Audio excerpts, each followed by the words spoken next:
Do we want this fortress to end positively or negatively? I'm kind of leaning positively because I think that that would make for...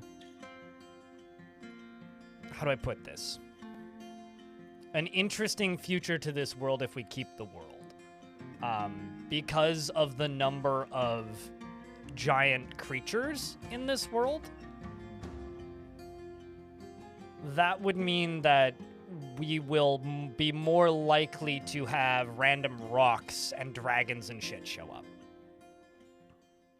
So if we go into this world real quick, I need to find a duck. Because Nomald tried to name... No, not there. Because Nomald tried to... Okay. Do I not have ducklings? I do have 2 drakes. Excellent. What'd you want me to name it? Spinny? Okay. Dizzy. Dizzy duck. Dizzy duck. There you go. I don't think that's what he meant, but that's what he's getting. So... Yeah, it went from a dead faction to like commanders of the dragon horde, basically. Is there any animals I can throw in here that we do not need that they will eat? That I do not want.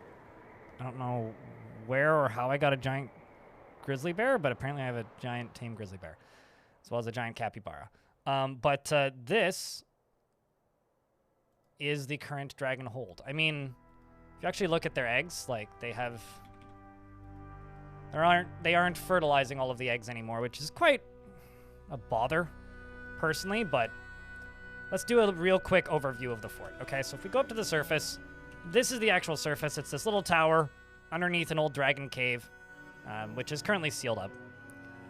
If we go down a few layers, this is the front door these days, and in order to get into the fortress, you have to go through a couple of baby dragons. And then you have to, you know, go up here north and then down through these and into the main first level of the fortress, which is pretty open these days, but I still think it's pretty nice. Down into the fortress itself, we've got your forges, all of your bedrooms. The forges are completely coal-powered, and it goes further down into this layer with all the bedrooms and the actual dragon breeding pen, the rock breeding pen, and our very sad singular... Actually, do I have a second Hydra? I might. Nope, it's just the one Hydra now. Singular Hydra. Unfortunately, we lost all of our Hydras. And then it's just kind of a normal fort until you get down to the underworld, which is down here. Ooh, I should get some powered stuff elsewhere in the fort. But if you go down here into the underworld itself, it goes down through all those stairs, all the way down, all the way down, all the way down to here, and then through the little adamantine spire, and I've started building this little artifact hall. That's the fort. They're surprisingly big. They're the world's biggest rodent, aren't they?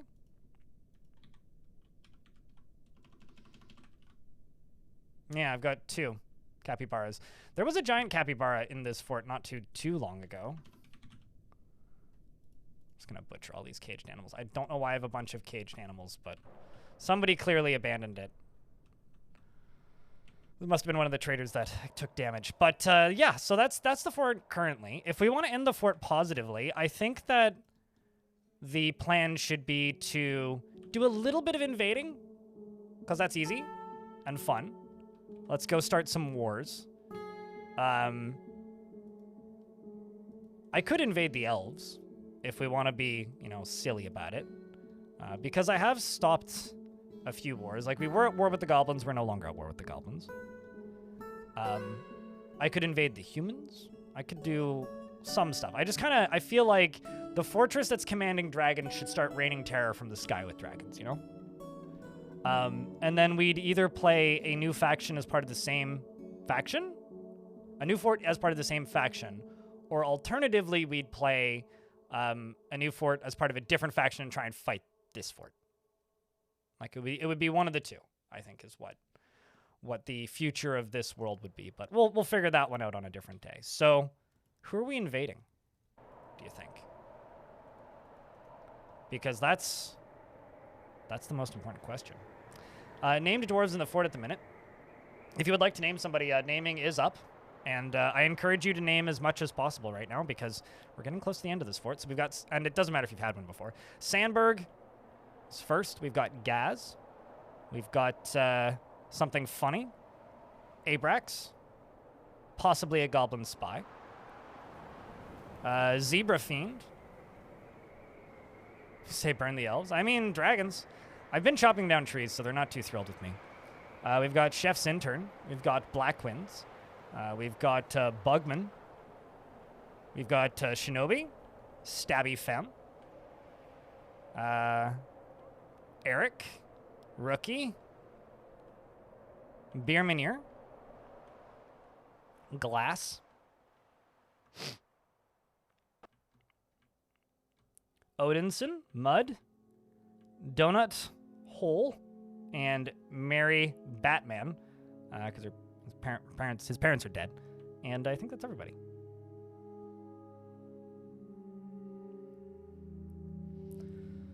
Could totally try speedrunning, killing every last dwarf on the map. I mean, you could do that anyway. There's some areas you won't be able to attack in fort mode. There's some areas you won't be able to attack in fort mode. So I'm going to do something that I don't normally do. In Twitch chat, if you don't have a name and you cheer $1 in bits, I will give you a name. On YouTube chat, if you give $1 unit of super chat or more, I will just give you a name. We're going to see how many things we can name by the end of today. And for right now, here's a freebie. YouTube folks, the first person to put 3 pickaxe emotes into the chat can name something. Dwarf, animal, whatever. Did you die? You were the bear? No, you did not die. I thought I read Gaz. Maybe I didn't. I saw it. Maybe I didn't read it. But no, you're still alive. You are still alive. And the fortress gets interesting when we get down to hell. Because we have completely invaded hell. And I want to make this stairwell a little bit more straightforward and nice looking. So I'm actually just going to go, there's something spooky there, and there's something spooky there. So let's just hope that that's all clear then. And if it's not, oh no! Blacksmith. I'm not sure you want that blacksmith. There's lots of metalsmiths, though, and weaponsmiths. Thades, burr or no burr? I mean, beard or no beard. Or let me know what you would like to name. Just basically, weaponsmith. I don't know. We got a few. We've got Meng or Fath, and we got several metalsmiths. Like there's Tosid, there's Zassit. That is a unit of money. Can a dragon become king of the doors? No. No, they cannot. They are, dragons are like a cat. Basically, they're a wild animal. Oh, sorry, hello. I don't feel like it's been that long, but maybe it has. So one at a time here. Still waiting on, you want Fath.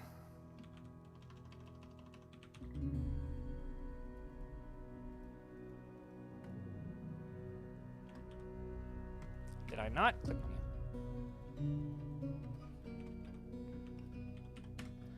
Xylem, which I missed a Y. I was like, that looks wrong. Time spent with the rising of the sun. Watching sunrises. A tourist's guide. Anyway, it is...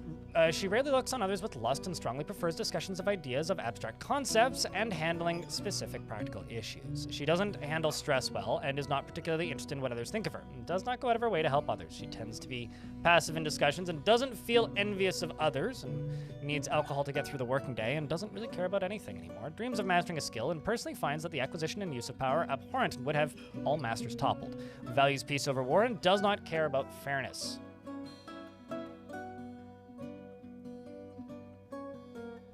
She likes rose gold and black opal and crystal glass and the color clear.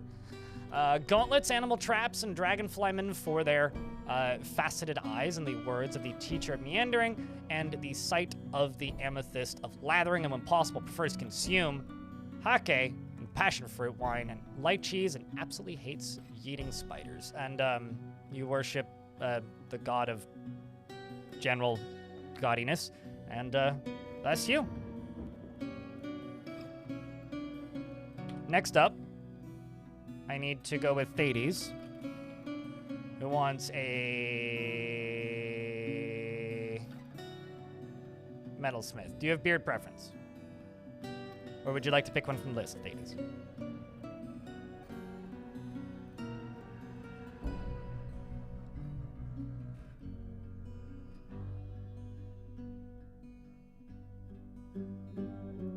I'm not even sure what typo you're talking about, Moon Sugar Plum, but it's all good, I'm sure.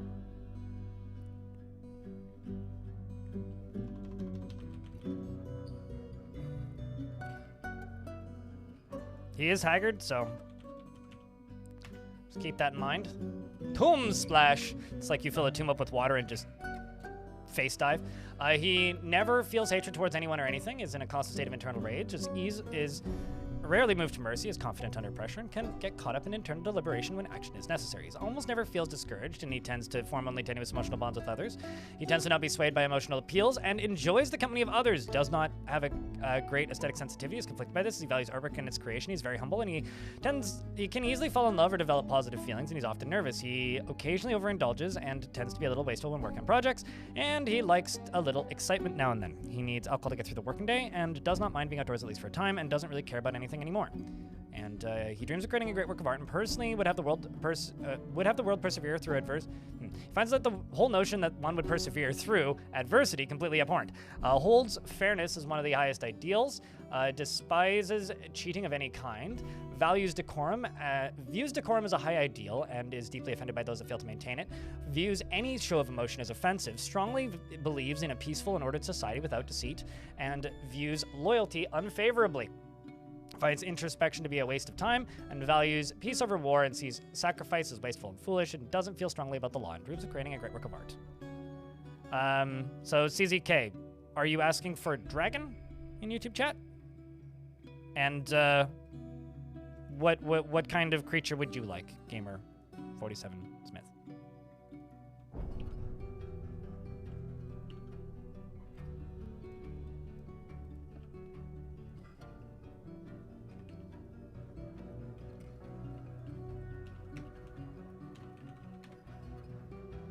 I really like lychee.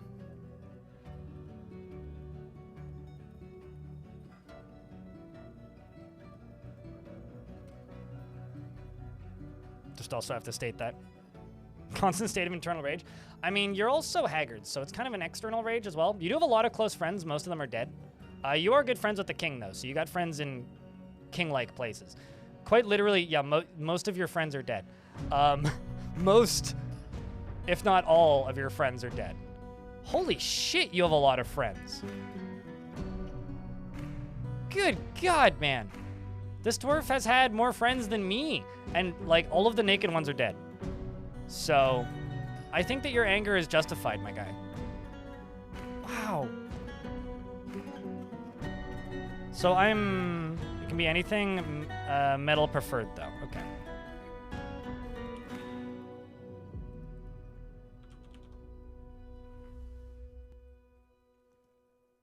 How about this? You can be an ast. Zambus. Lost stakes. He is inflamed by hatred and develops hatred towards things easily. He is anger very quick. He quickly angers. Very quickly angers. I don't know why I'm reading this weirdly. He is very quick to anger and is confident under pressure. He has a greedy streak, and he is somewhat fearful in the face of imminent danger. He doesn't often experience strong cravings or urges, and generally acts impartially and is rarely moved to mercy, and he has a sense of duty. He tends to make a small mess with his own possessions, and he has a calm demeanor. He is not inherently proud of his talents and accomplishments, and he sometimes acts with little determination and confidence. He needs alcohol to get through the working day and doesn't really care about anything anymore. He dreams of mastering a skill and personally believes that the acquisition of power over others is the ideal goal in life and worthy of high respect. Finds leisure time wasteful and is somewhat put off by trade and commerce, and values peace over war and doesn't feel strongly about laws. He likes periclase and pig iron, wax opal, durian wood, clown loach bone, the color aquamarine, doors, toy boats, the words of the fatal crypt, and the sound of the lavender drum, and the sight of the prim music. Some Impossible prefers to consume cabbages, cassava beer, and barley flour, and absolutely hates brown recluse spiders. That's you. Good to have you. You went to prison recently because you were hateful after being confined. And Gamer47 Smith wants to be a dog. I think I have dogs. I have one dog. He is gelded. Whatever that is. Swambridge is his last name. Ferrite. He's pet of Limuel. You do have 5 children, but you've been gelded. He is not the type to fall in love or even develop positive feelings. He has a strong tendency towards privacy. He's a very polite and observes appropriate rules of decorum when possible, so he sits in the corner and points. He is not particularly interested in what others think of him. He tends to form only tenuous emotional bonds with others. He is slow to anger and doesn't seek out excitement and feels lustful. He's a friendly individual and thinks before acting. I want a dwarf with a short skirt and a long beard. What? You want a dwarf? I want to see him meet his fate RNG again. Well, wait for the redemption, or I think I said what? Minimum $1 in bits or tips, because today's the last stream before vacay, and streamers gotta. Well, I don't get paid time off. I just get resub revenue, which is a portion of what I make, but not all of it. You want to be the ugliest thing I can find. Chat, what's the ugliest thing in the fort? I don't want to say the polar bear people.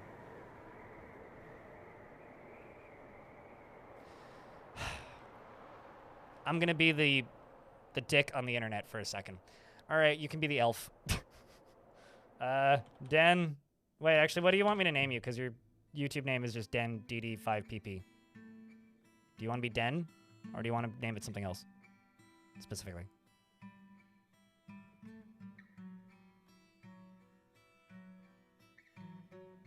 Pax Macalo. I'm not gonna lie, the White Stripes is one of those album covers that I can hear. Just want to be Denny? Okay.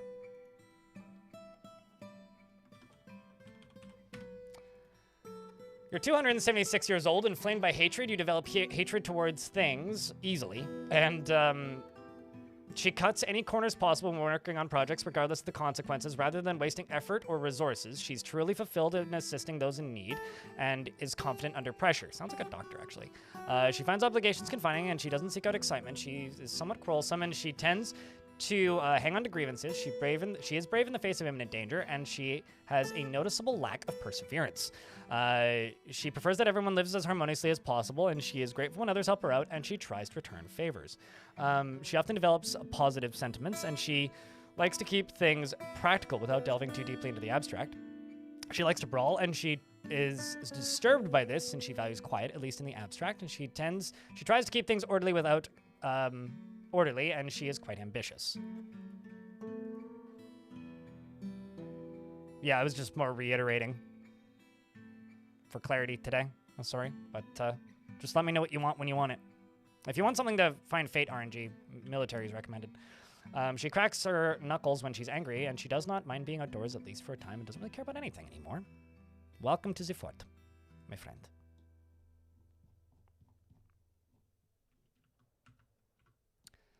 So this is hell, as they call it.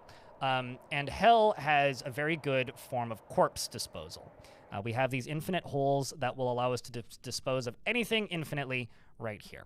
So I'm going to put this here so that we can start disposing of the bodies. There's a lot of things being dumped right now because if I actually go here and I go to body parts, you'll notice pretty quickly that there's actually just kind of like a lot of these. So a lot of them are completely inaccessible and in really bizarre rando places, but plenty of them are accessible, and so we are doing our best to go for them. Wasp, hello, thanks for the raid, and sorry, thanks for the 15 months, appreciate you greatly. What were you guys up to, Wasp? And Wasp, what do you like a dwarf? I'm trying to populate this fort with dwarves. I've also got dragons, I've got a hydra, I've got giant birds called rocks, but Asori's first.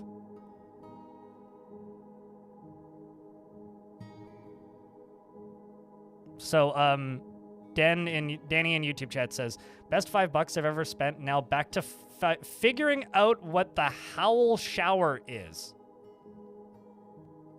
Is that a dwarf fort thing? Spavend? Spavend. Is that like Skaven with a spade? What is a Spavend? Well, congratulations on your successful spavening. I'm glad that you have spavened with much success. Oh, Space Haven. Oh, okay.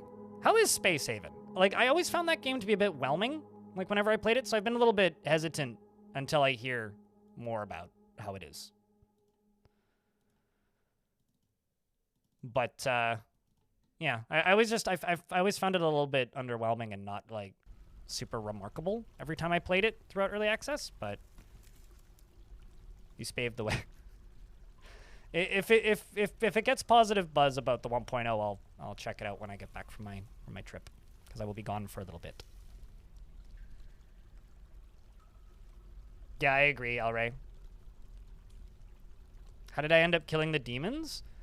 Soldiers, hydras, rocks, large boulders, and a lot of bolt throwers. It's very whelming, but the story should... Whelming? So when I say whelming, I mean, like, underwhelming. Like, uninteresting. Like, it was always very slow. And, like, the combat was kind of mid. What the shit? Caravan from Alath has arrived. The presence of your ruler has attracted great riches. Sure, but what?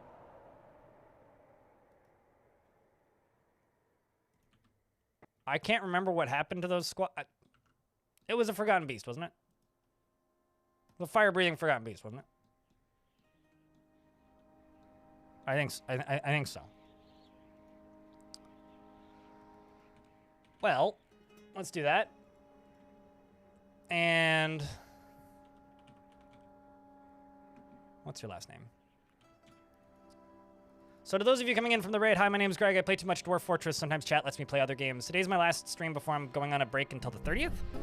And we're trying to finish up this fort today. So I have some silly incentives that aren't normal. If you cheer $1 in bits or subscribe, $1 or more in bits, or subscribe or gift a sub or use a prime, I will just give you a dwarf, basically. We're trying to get as many dwarves named today as possible, and we're going to try and end this fortress on a positive note. I've spent this fortress breeding dragons, and I had been breeding hydras for a bit, but unfortunately they all died. And we also have many Dwayne The Rock Johnsons. So if any of these strike your fancy as something that you would like to be named after, do let me know. Devil Dawn, what would you like as well? Just we're working on a list here. Currently, I need to scroll back up and see what Sorry asked for.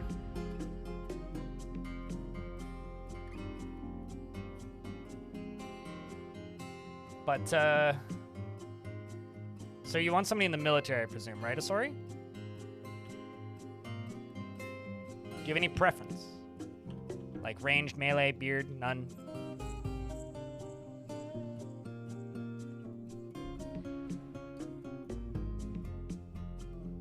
We can make adamantium Labubus. I mean, I could make some adamantine figurines if you want. I don't know what else a Labubu would be. The use of whelming has been somewhere between overwhelming and underwhelming is contemporary adaptation of the word. It used to be synonymous with overwhelm. Huh. Interesting. We've checked for heat. What devilry that? Oh, that's fine.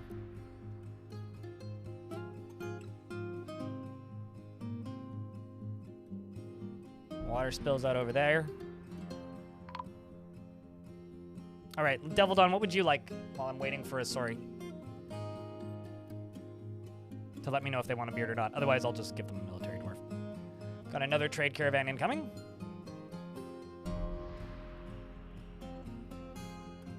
Assuming you have preferences, Devil Dawn.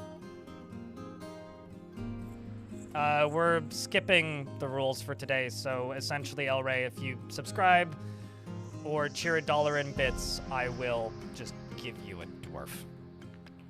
Do not need a dwarf, you're good. Do you want to give it to El Rey? Who wants one?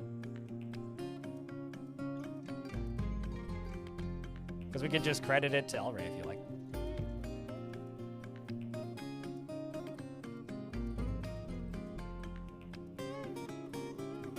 Welcome, Leprechaun. Appreciate you, man. Well, better late than never, hey?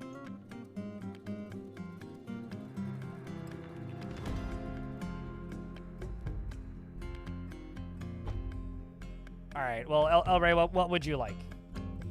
We can just work from there.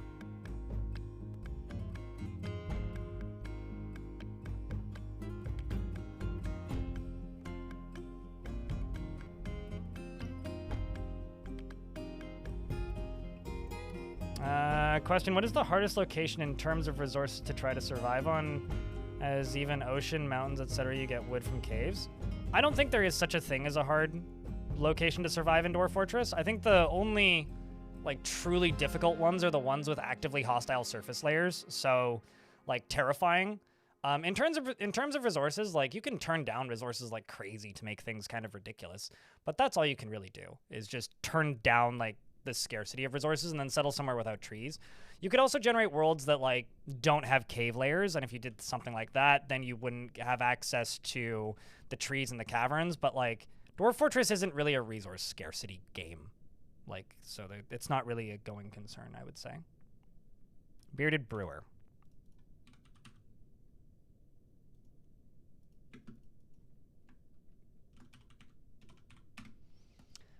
El Rey is the bearded brewer, swayed by emotional appeals, strong sense of duty, greatly pleased by his own appearance and accomplishments, is prone to strong feelings of jealousy, can handle stress, and can easily fall in love or develop positive feelings. He likes to brawl, and he has a tendency to go it alone without considering the advice of others.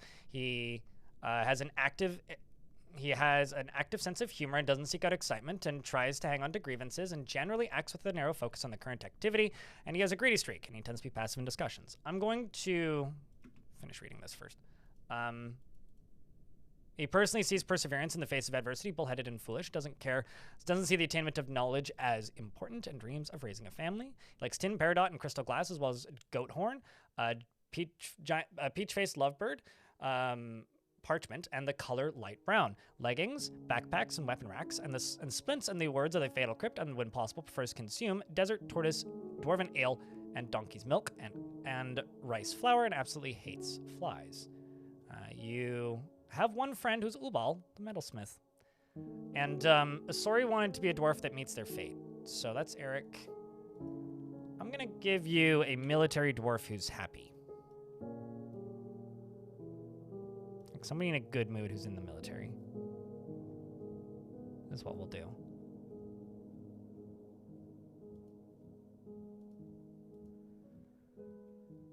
Like maybe this dwarf. Dulmat.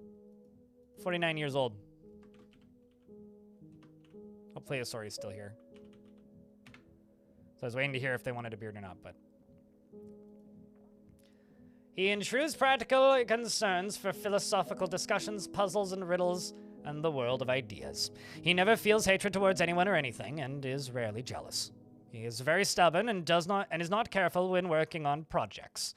He often spends unnecessary efforts, and finds helping others to be emotionally rewarding, and prefers to present himself modestly, tends to consider what others think of him, tends to avoid crowds, and tends to seek out excitement, is slow to trust others, and generally acts with a narrow focus on the current activity. And when greeting others, he always smiles nervously, and needs alcohol to get through the working day, and doesn't really care about anything anymore. He dreams of raising a family, and this dream was realized. He has a daughter. His spouse is dead, though.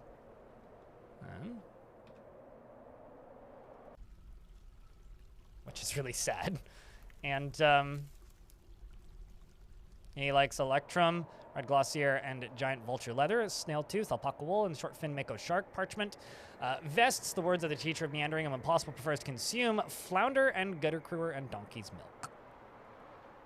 Yeah, Bastet, you were a rock? Yeah, so your rock died. You got into a 1v1 duel with a big scary monster and it didn't end super well. Sorry. All right, let's sell a bunch of crap.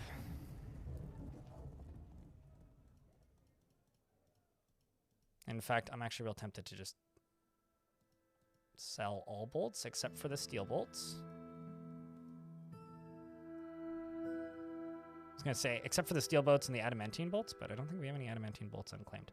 So, except for the steel bolts, basically. My phone is going off. I need to look. What's going to happen? What is happening? It's my dad.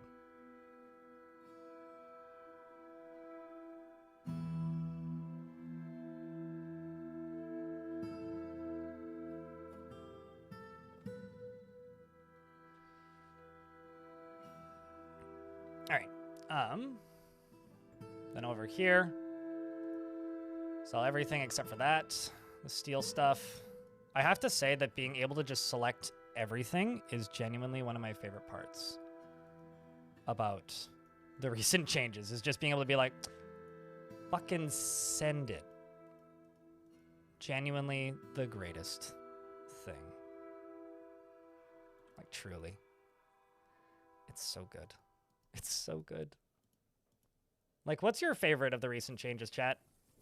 Because honestly, just being able to click that button, oh, nothing really compares.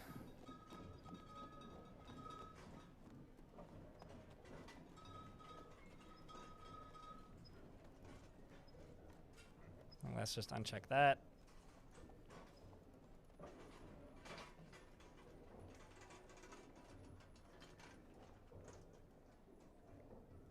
I've got a bunch of things to place.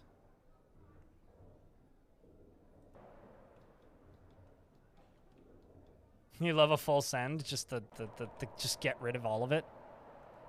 The fuck it. We're on sale. Vibe.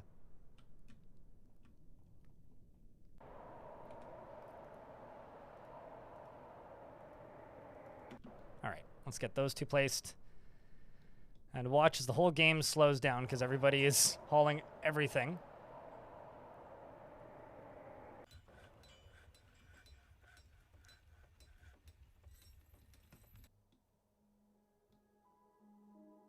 I wonder why they chose to walk that way. That would be the first time they've walked that way. The memorial tower? Oh, like on top of the dragons. Thought that was a thing from a patch for a second. I was like, what's this memorial tower? But yeah, no, I agree. It is a neat feature.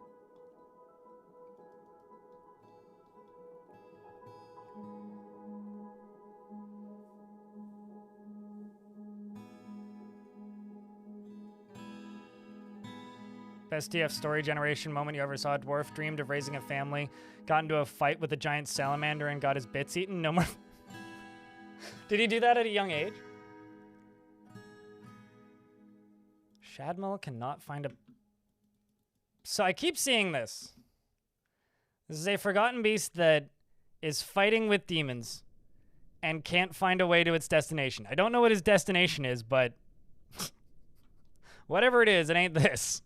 That's for sure. I wonder if I can just do this along the top up here. And then just send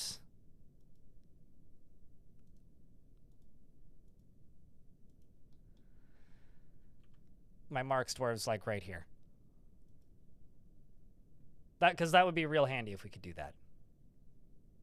He was like 30, rip.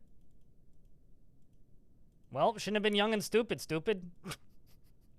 So this is a Forgotten Beast that's made of mud versus some Forgotten Beasts that are made of fire. So it's like they can't damage each other, and he's not flammable. So he's not flammable, and they can't damage him, and he can't damage them. So they're just like bebopping off each other. Also, I've been informed for those of you who are sensitive to the lack of DF hack sickness, you can restart your games. Apparently DF hack's updated.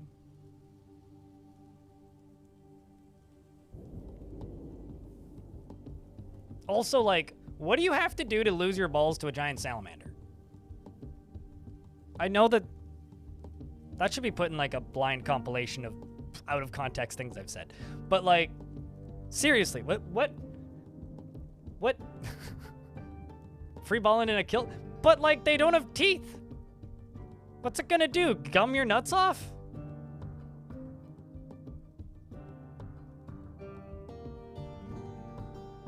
We call it the Diaphacusit.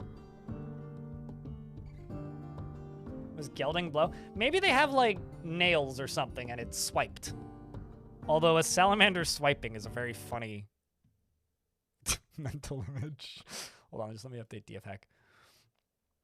Just so I can quick save. That's all I need. Just want my quick save.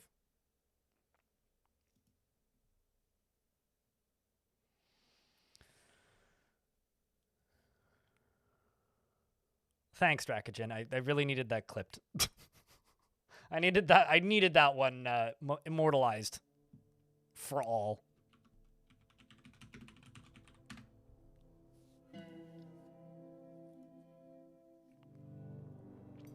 The Infinite Universes, Monstermesh. You know, I've been told that half the time the reason it takes DFhack like a few hours to update sometimes is because the maintainer needs to get home. If he's at work and a patch goes out, it's like, well, it's going to take 4 hours. Let's get home first.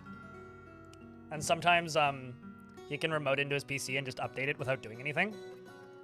But sometimes, like, Steam requires two-factor to push patches, which is, you know, probably a pretty good thing. And in those cases, sometimes it doesn't work right away. An alpaca wool right glove. Well, it's good to know we're getting something.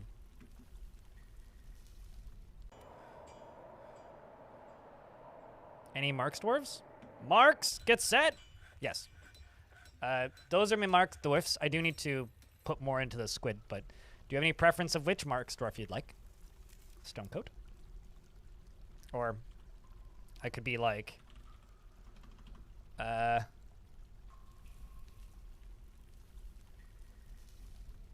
all down here. I mean, actually, they're all like considered to not be Marks dwarves. Like, they all have skills in different things, but like these are all of them. So these are the two least upset: Mistim and Lycott. Or you could have the recruit Aerith.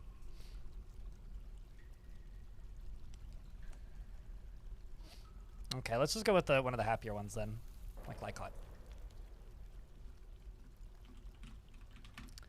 Stone Colt, or Stone Coat. Maybe we'll call you Stone Bolt, because you're a. If you want Coat, let me know. He does not have feelings of emotional attachment and never felt even a moment's connection with another being.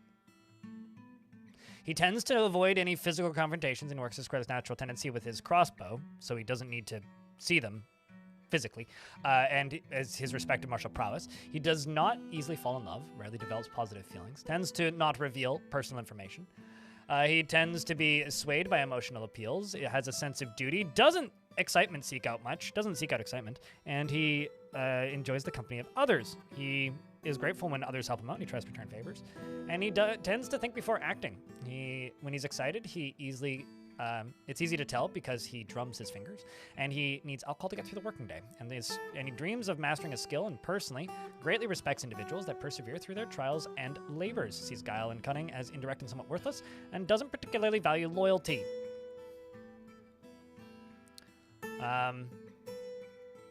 That's you. It's good to have you.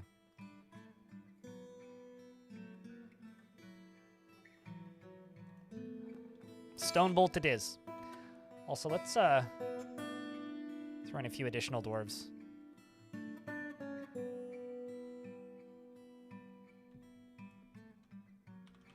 And it seems that Devil Dawn is giving a Wobble of the Wambler mug. If you're unfamiliar with the great Wobble of the Wambler, it is a great tale of how the Wambler once wobbled. It is a mug that is for sale on my storefront. It's a couple of Wamblers bouncing over top of a dead Bronze Colossus. If you would like to wobble with the Wamblers, you could type in !enter on the Twitch chat right about nowzers.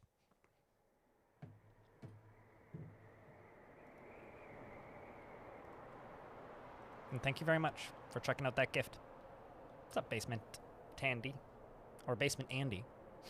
Very cute mugs. Yeah, if you're in the Twitch chat, like, it's worth, like, having a second one logged in for when those happen, I would say. But it'd be really cool if the YouTube stream could support those as well, but unfortunately they can't. Kind of bums me out sometimes, but it is what it is.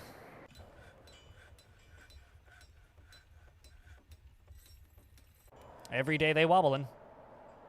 Wambling? Every day they wambling. So, I'ma go through all this and see what they got. I'm sure there's something.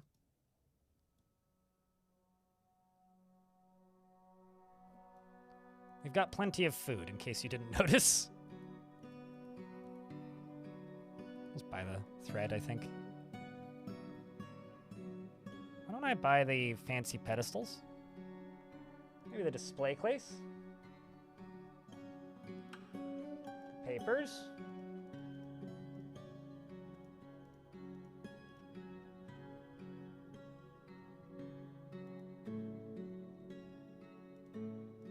Splints and crutches.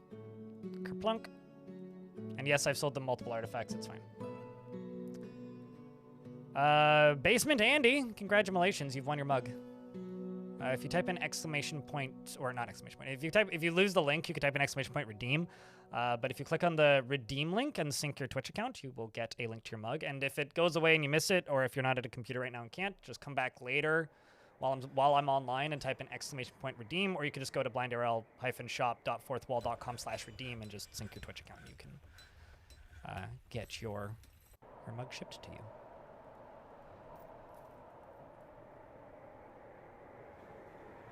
Appreciate you. Lord, I was born a Wambling man. I'm a government man. I'm starting to genuinely believe that maybe this just goes for me and not everybody in the world. But I honestly feel that talking heads stop making sense should be like prescribed as part of like healthcare routines.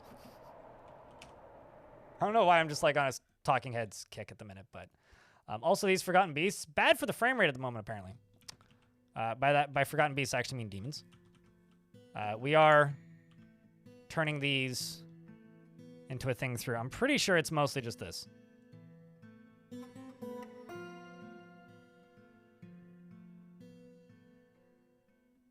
Thank you, Devil Dawn.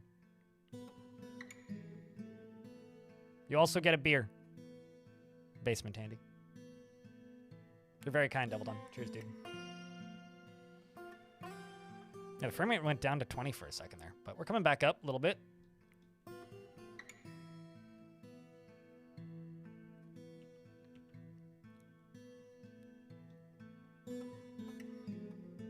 Once we start breaking through these, the dwarves will be able to start firing. There we go. This will be real good for the military for a little bit. Now we just have to hope that we can actually kill some of them. Especially because I've used up most of the ammo. We do still have quite a bit left, but maybe not quite enough. I mean, what is it? It's all iron bolts.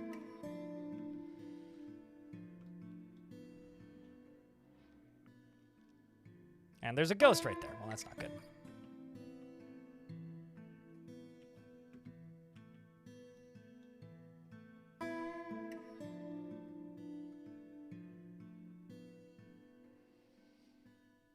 Stop making sense, making sense. No, exactly. Mm-hmm.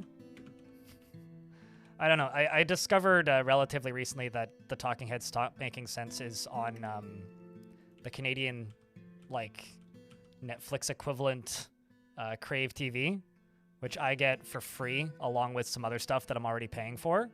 So it's kind of like a no-brainer to just use, you know? Like, it's one of those things where it's like, well, I might as well just keep it because, like, that just makes sense to have.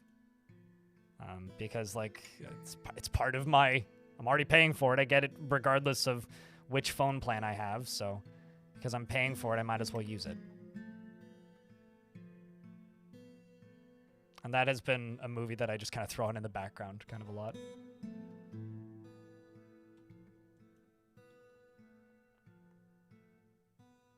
I like how they're trying to attack the dwarves behind the thing. Did one of them fall? Yeah, it looks like it. Because there's only one left now. So they were able to take out one of the fire beasts. Now let's just see if we can get the other one. This is great training, if nothing else.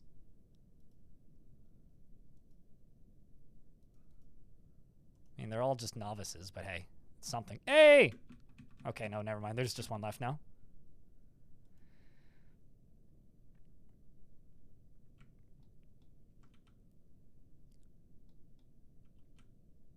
Come on, dwarves. Maybe they'll be able to finish it off. Maybe not. Maybe it'll fall.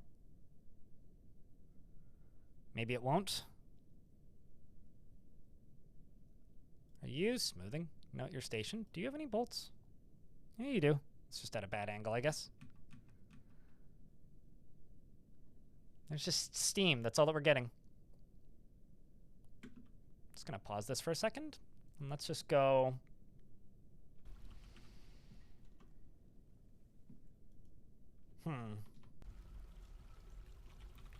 Was it right glove? It's that bright metal shield. Big ol' hammer.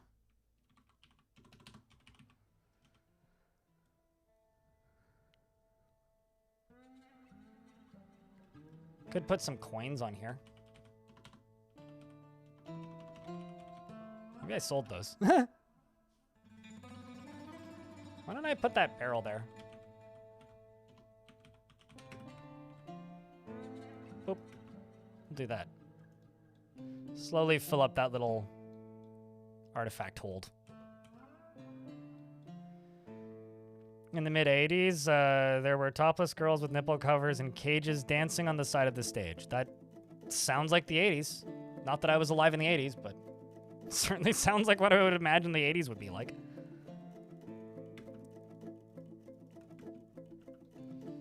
Not the...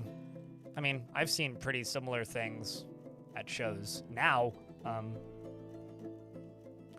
The order is confirmed. Hell yeah, basement handy. The thing that like always breaks me that I've seen is I've seen a punk show in a closed down strip club. That's maybe the one of the most out there locations I've ever been in. It was a few days before it was set to be like demoed, and so a few days before there was this show, and it was it was a fun time. There was chairs sticking out of the walls by the end of it. It was a experience, shall we say. Okay, so you're putting in blocks. You're putting the memorial in.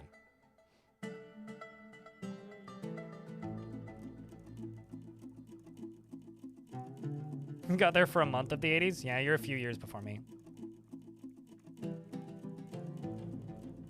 Oh yeah, no, I've seen other live shows that they did. There's like... There's a few bands that like... I repeatedly go back to and just like look at old recordings of them from their prime, and Talking Heads is one of them. Another one of those bands is ZZ Top. I really like watching footage of ZZ Top at their prime. Like, those dudes have some really jammy shows from back then. I'm convinced that those waterfalls are the only thing keeping us functional at the moment. Okay, so this goes up here, and then up to here, and then up to here. I think I'm actually just gonna build this up, because that's just siltstone. So I could just do siltstone. Maybe siltstone up to here. But let's run, I don't know, diorite, it's fine.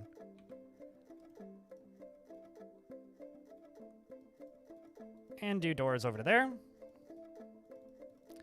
Although I was actually thinking about this recently because I've been wondering, like, I wonder what the most influential thing on my music taste ever was.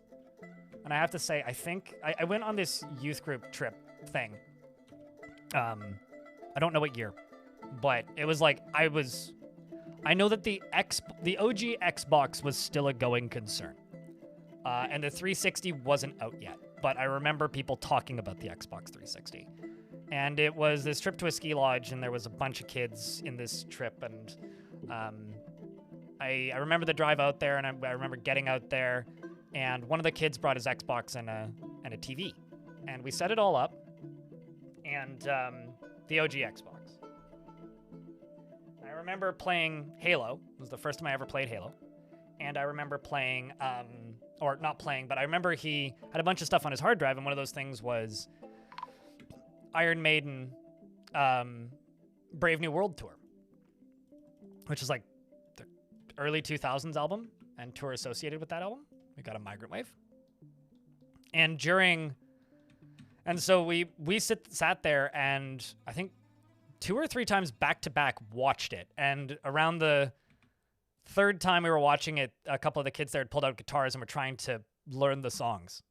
And I think that might be one of the most influential things I ever did for my music taste, because I am a huge Iron Maiden fan. And I remember him giving me the MP3s for Brave New World, because he just had them on his Xbox and just like lent me a USB stick, and I gave it back to him after the fact. So, yeah.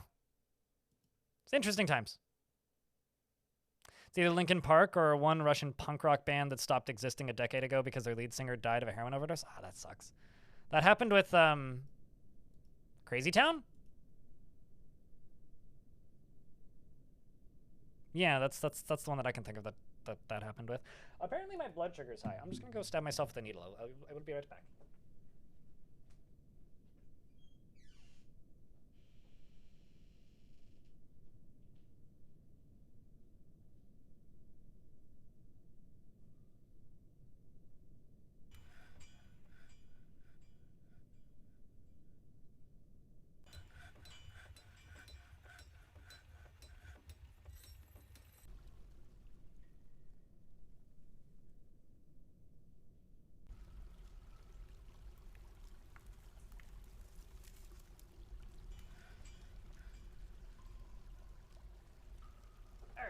There we go.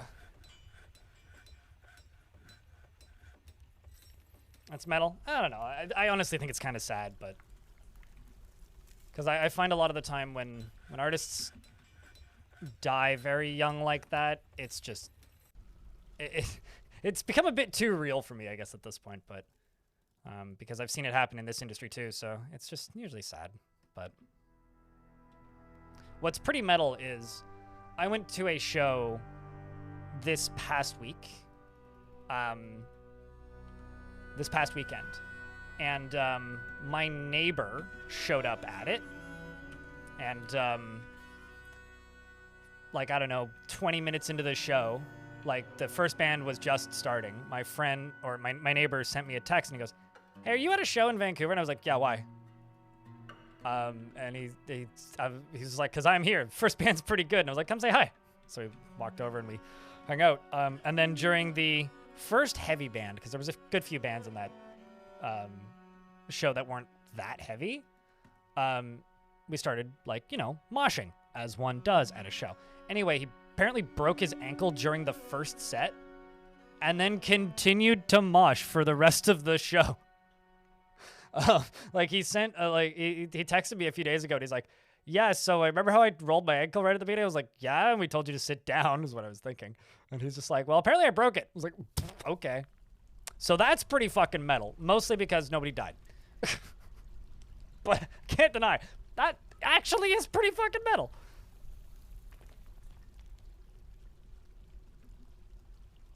Oh, stabbing myself. Yeah, okay, fair. I've given myself insulin injections during shows before and really freaked out security Like, I've been pulled aside at venues before because I've been like, one guy told me, he's like, okay, but like, he's like, I can't stop you from doing this because I understand that's just you taking your meds, but could you at least go to the bathroom? I'm like, yeah, fine. I didn't want to miss anything. It's not my fault. Like, I need insulin. The dude in the other chat's talking about the Russian band King and Jester. I'm not even going to try and pronounce that. Romanoid says yes, that's correct. Huh. Neat. There's a few Russian bands and like Russian speaking bands from post-Soviet countries I've listened to over the years. It's always one of those like, well, I don't understand any of this. Like I own a record that's in Russian, which I bought at a record store for $1. And the reason I bought it is because the band is called Formula One. And it has like a knockoff looking Mad Max cover art. And I was like, this is way too dumb to not buy it. And it was in the hair metal section. And it's this Russian something. I don't even know what, but I laughed because it was called Formula One. So that was the entire thought process, was it has funny names. So I guess I'll buy it. Apparently we've unleashed an echo of a forgotten divine retribution. Where? Uh-oh. And here I thought we were clear. I guess not. It's an angel of Reketh's pikeman. It's a small humanoid composed of salt. It has a round shell and an outer surface. Its outer surface seems to flow about its body. Ugh. That's some Annihilation stuff. Y'all seen Annihilation, chat? Or read Annihilation? Distressing. It seems to flow about its body. It was created by the dwarven god Rithlut and is part with fish, oceans, and rivers, lakes, and salt. Yeah, kind of same. Greg and then some. I haven't read it, but I would like to. What's the deal with divine metals? Can weapons be melted down and reforged? So nothing that's named can be melted down and reforged, so the artifact ones can't be, but these angels have like god metal, divine metal. I always call it god metal. I don't know. Divine metal weapons usually, and sometimes divine metal armor as well. But these are all fabrics, so it's just the weapon. But the weapons can be melted down. So if I go up to here and type in metal, I mean, a lot of these items are not melted downable, but I do have a few that are down in here. As you can see, I've got these 2 rusted metal short swords that I've made out of god items. I've got this pike now that just appeared. There's a bow apparently, which I should just set all these to be melted for when they're done. But yeah, so as long as they come off of an angel, then you can melt them. And I have a soldier right here, which is very convenient. So Udib jumps backwards. And the soldier that charges in is wielding a steel short sword, I would presume. Looks like it's a masterful steel short sword. Adamantine armor. The miners all start to split very quickly. She begins slashing at the devil, stabbing at the angel, and hitting it in the upper body, breaking away the tissue, and it flies in half. Slices it clean in 2. Well done.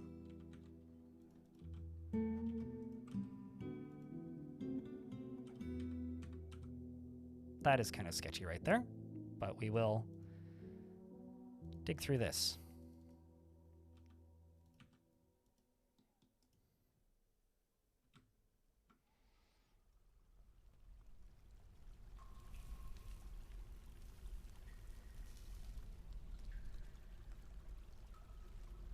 Salty blood for your fries, sir.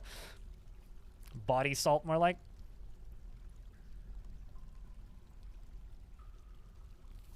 It's like sweat. But if you want large sources of godlike metal, tempered calamite, digging around in the adamantine spires isn't really the way to do it. The way to do it is you go... Humanoid monster with the head of a bull has arrived. Also, Thades is tantruming, which ain't brilliant. If you want large sums of it, you have to play adventure mode and find a vault, and then either carry items from the vault into a fort, or raid the vault from fort mode. I'm not talking about Red Annihilation from Quake. No, I'm talking about the film Quake. I'm talking about the film, not Quake. So I'm talking about the film Annihilation, or the book Annihilation. Uh-oh, what's going on up here? Senbis, the metalsmith, has been found dead. Oh. Well, that's what I get for tabbing away from this. I'm actually just gonna put this body out, so I don't need to memorialize it. Actually, it was steam there, meaning you almost didn't die. All right, let's see how many of the baby dragons get to breathe fire at this critter. Chat, can I get a round of beers for good luck for the baby dragons? Get them, boys! Oh, that's never going to be old. It's never going to get old, man. It's never going to get old.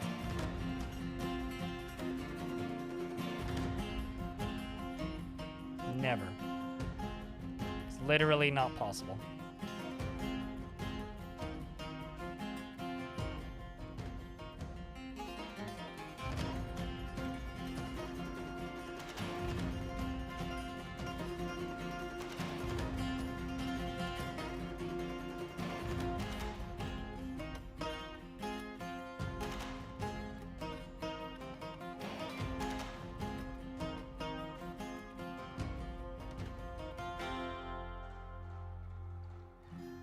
The burning wagons is something.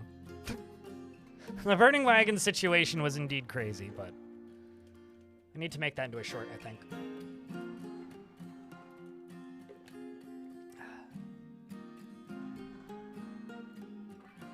So chat, do you guys have any plans or vacations set up for this summer?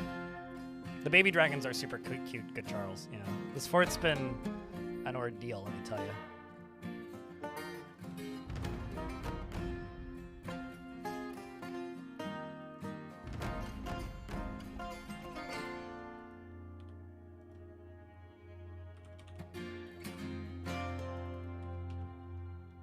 Let's just go over to here and just melt a metal object.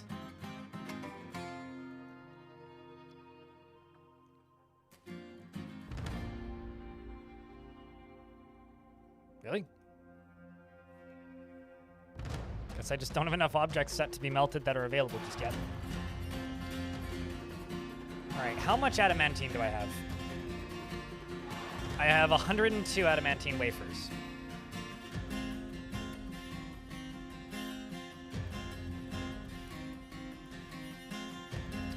Adamantine high boots. Adamantine gauntlets.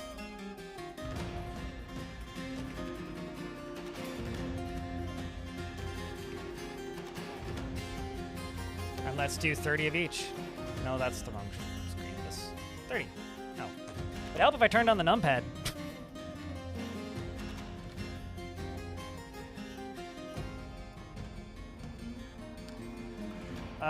So they're able to make babies at age 10, but they're not full size until year 1000.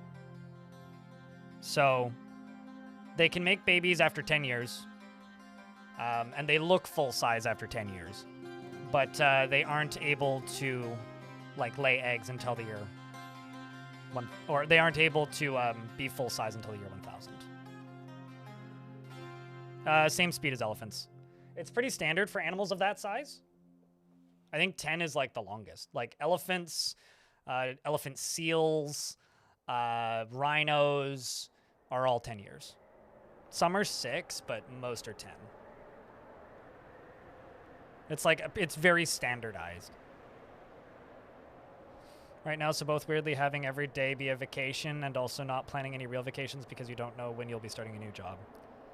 Yeah, I've never been, like, luckily, I guess, I've never been in that position as an adult where, like, I've had to go without, you know, being employed for a while. Like, I've always at least had a shit job. And, like, I think I've done a good enough job networking where I live now that it would actually be really easy for me to find part-time work, just, like, working for a local business. Kind of like, when I worked in fast food the first year, I had a contact of a guy who let's just say grew a lot of green plants in his field that he wasn't supposed to. Anyway, I may or may not have had a hookup where I would get paid cash to just like show up and like clip weed. When I was that age. So like whenever I did end up in the weird positions where they tried to lay people off or like try to not fire us, but like fire us. So they would schedule us for crappier shifts that would pay less when I worked full-time nights. And that happened, I don't know, over the span of about a couple months. It wasn't even like that long, but it was basically like one crappy summer where I had a crappy boss who tried to do that a bunch. And during that time, like I did end up in spots where like I wasn't scheduled for like 3 to 5 days at a time. And genuinely, I just kind of didn't worry about it all that much and just went and did temp work other places. And I think that if shit gets horrible out here, which hopefully it doesn't, because I quite like what I do and at the pace that I do it. But you know, in a world where if shit gets worse and I needed part-time work, it's probably what I'd go do. Just go work for somebody local.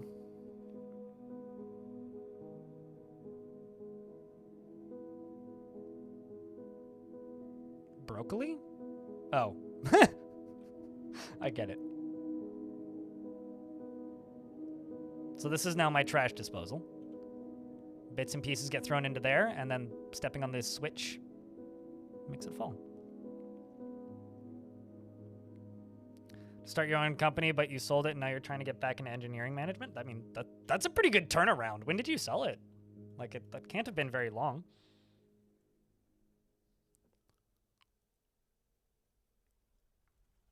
I'm going to document life to upload to iNaturalist this weekend. I don't know what that is, but where is still a good question? Gotcha. About a month ago? Hell yeah. Oh, congrats. Hopefully you have like usually when people say that they're between gigs, like it usually means that they got laid off or things went bad. It's very rare that I like read what I would describe as objectively good news. Like if you sold it for a profit and did all right, then hell yeah. Congratulations. Unless it was oh god, we can't afford to run this anymore, better sell it. In which case then I guess my congrats is misplaced, but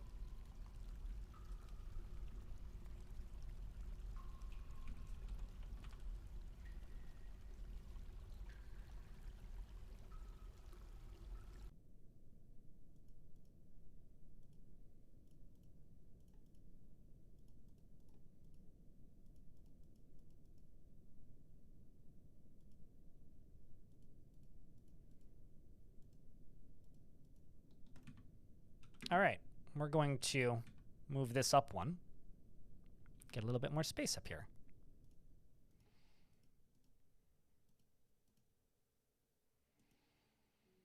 Not a crazy profit, but at least broke even. It was a nice change of pace and a new experience for a few years. Yeah, no, totally. That's nice. It's nice to hear when people get to do stuff like that, you know? Why do you have a bow? Stop it. Put that down. I don't need you to use that.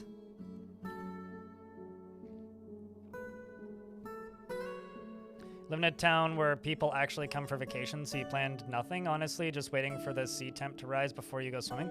That's kind of like my reality these days now as well, good Charles. Like, I do live somewhere that people actually intentionally visit now, which is a very weird change from where I used to live, which was like a suburbish proxy city that like nobody would go out of their way to visit ever. And now that I live somewhere where like people actively vacation, it's like there's just enough shit happening like in the summer that like unless there's something I really want to go do, I'm kind of like just good. Although I'm really sad that Blues Fest isn't happening this year because Blues Fest was really cheap. But we do still have a pretty good Jazz Fest that happens in the summer, so I'm gonna have to go to at least one of those shows, or at the very least, like go hang around outside. Like there's 2 festivals that happen in this city that are pretty large, like bigger than the smaller ones that I just mentioned. And last year, like Public Enemy played, so I got to just wander around downtown and listen to Public Enemy ambient way off in the distance, which was kind of neat. Although they did ask me to stop loitering on the street that it was happening on, so I went across the road. We're like, maybe like don't loiter here. Like this is a fire lane. I was like, okay, fine. I'll go stand on the other side of the road then, where you can't tell me to not loiter. Although there was one spot that I was told not to loiter earlier that same weekend, but that one I understood because apparently there was a person who had recently started renting an apartment close to where that event happens, and this person was apparently so annoyed that she was throwing shit at people that were standing outside, assuming that they were going to the festival. And it's like, I feel like if you're gonna rent a place that's right next to a festival ground and then also get really mad at all the people participating in the festival, I feel like you missed a memo somewhere. I'm not sure where, but like, I think that might be on you, you know? Like, I don't think you're taking your anger out in the right place. You know, like sometimes I understand Karens, like every now and again it's like, okay, no, that's justified. Like you are well within your rights to be annoyed by whatever thing here. But maybe not that. Like like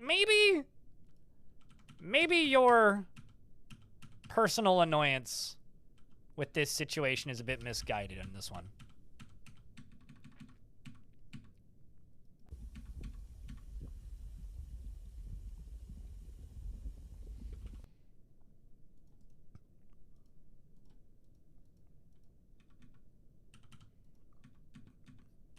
Okay, so that can just be filled in then.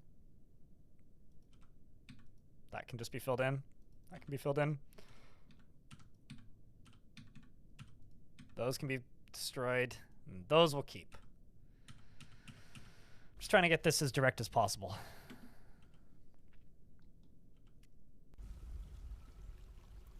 It's like, I acknowledge that's probably the noisiest apartment in this entire city once a year. But also, like, you get 2 free festivals. Like, I'm sorry, you rented the wrong apartment, but, like,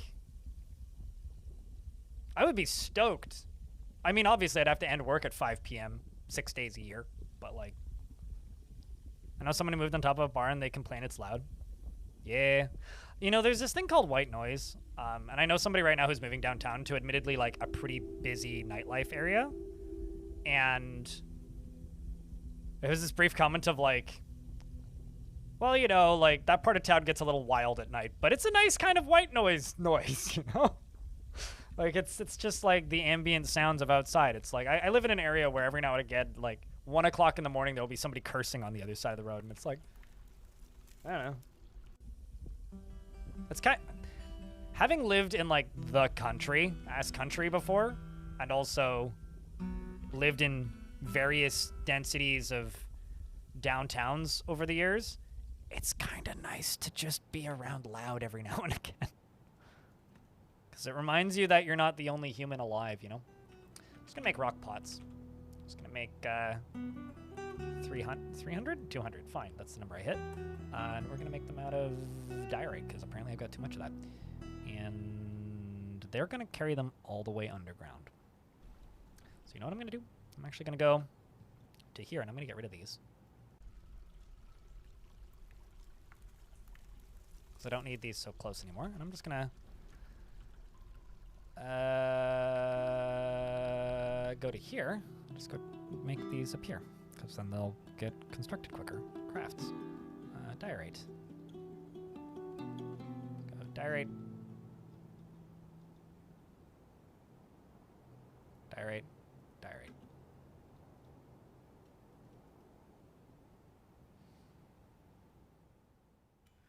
Whenever you call your mom at night and I'm like, what the fuck is that noise? And she says, the crickets? You don't remember them? And I'm like, you know, I feel like I say this way too much when I'm talking about people I know, but I know somebody who lives in the kind of more farmy area, like on the other side of the island. It's like, I don't know, maybe in a car about 30 minutes, in a bus maybe about 40 minutes from here. I could bike there probably in an hour. And apparently the frogs are so loud at night right now that, like, you have to shout. We get some frogs where I live up here, but, like, they're not few and far between, but, like, they stick to, like, the very dense park areas. So they're not bad at all. They're pretty reasonable volume length levels. But it is quite... I'm kind of envious, actually, of, like, the areas where they just have frogs screaming at them all the time. Because I love the sound of frogs. Okay, so I'm upgrading the gear for my soldiers once more. Let's grab this, do a run through, and see what we got. Oh man, look at all those new boots. Look at all those new boots. Why are you not picking stuff up? Is it because no health problems? Okay, well then I guess that we just need more crossbows.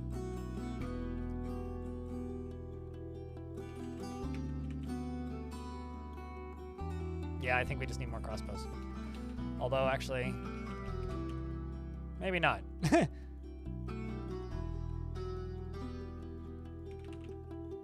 we'll just make 10 iron crossbows. Something's up with that.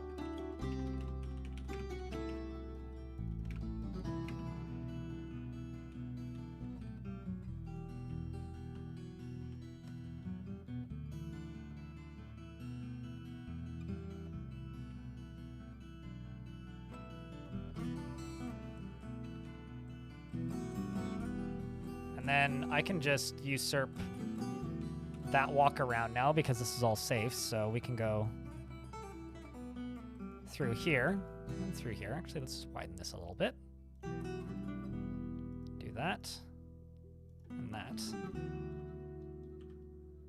Because why do I need them going all the way around here? Like, this is the side entrance now. Constant buzz. Yeah, I've been in places with cicadas before, but never at full force. A couple years ago, what was it? Some people in chat probably remember it when there was like the 7-year cycle of the cicada brood. There was all sorts of posts on the Discord about it, and there was people posting like videos of the inside of their houses on like my Discord, and it's just like thunderous screaming from the cicadas. I do miss the crickets where my grandmother lived, which was further up the island. It was like every spring, crickets, constant. I quite like crickets as well. You're sad that you don't live somewhere with a megabird? I feel like that would be really cool the first time it happens. And every time after that, it would be really fucking annoying. Like, I feel like that's how I feel about it. If it was an annual thing, I feel like I would care less. But the fact that it's like every so often, like it's every 7 years, like it's long enough that you don't get used to it. And yeah, frogs I get very jealous of. Frogs and crickets I get jealous of. I don't get jealous of fireflies. Purely because I'm well aware of the kind of climate that you need for them to be happy, and I don't like that level of humidity. You have stink bugs crawling in your... We are like on a strict kill on sight order for stink bugs because they are extremely invasive here.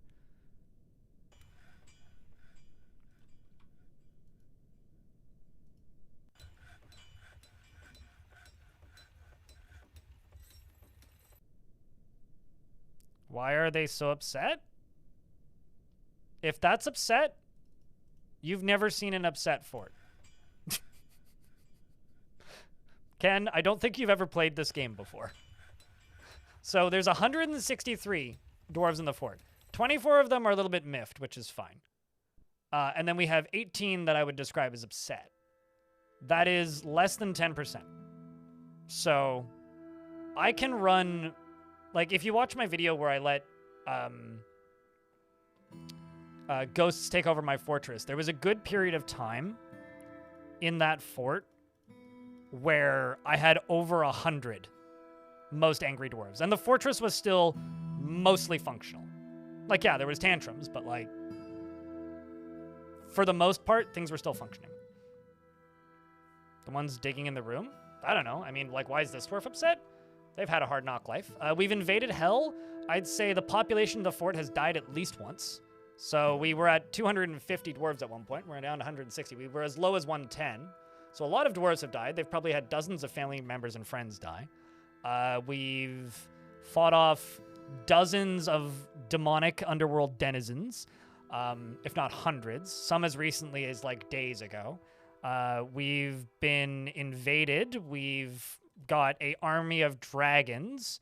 I don't know. Some dwarves are just grumpy. I think people put an over-reliance on this. This is just like a general idea of the vibe. As long as it's not overwhelmingly low, you're not in a bad spot. Make this pop-up go away. So there's 3 little dots that you can click, Sergeant Donut, when you do the resub thing if you don't want to pop it. The 3 little dots are, there's a button that just says skip the notification for this month. And if you click that, it will skip the notification for the month.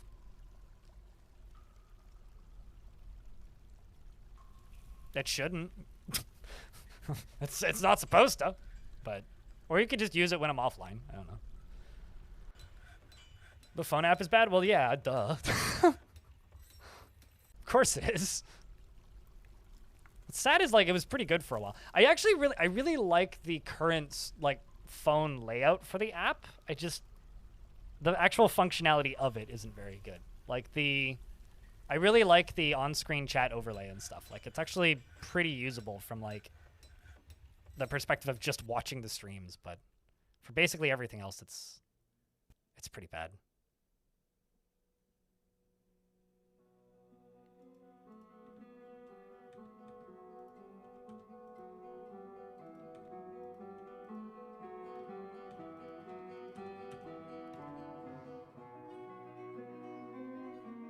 But oh well. I mean, thank you very much for the resub and helping keep the channel funded. That is the primary way that we fund this stream. Sergeant Donut, you do have donut holes still, but I'm doing a thing today where I'm just trying to get as many things named as possible. So if you want me to name a table or a throne or an animal, all you need to do is cheer $1 or resub or use a Prime or subscribe or gift a sub, and I will give you something. So if there's anything that you'd like to name, let me know, because this is the last day of this fort.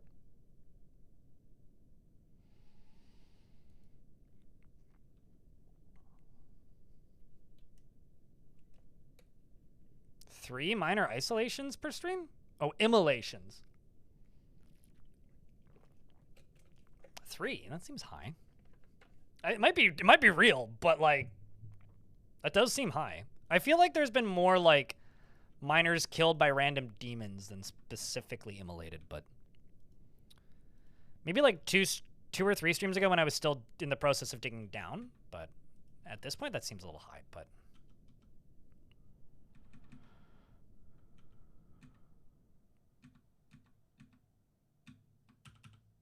that just goes straight down to there.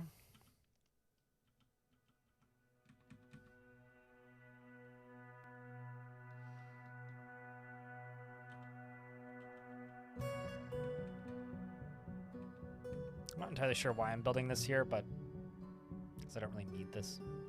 It's kind of irrelevant. Yeah, fuck it. We'll just leave this filled in. So that's just kind of irrelevant. But yeah, no, there are upset dwarves, and we are like trying to deal with them, but there's only so much I can actually do.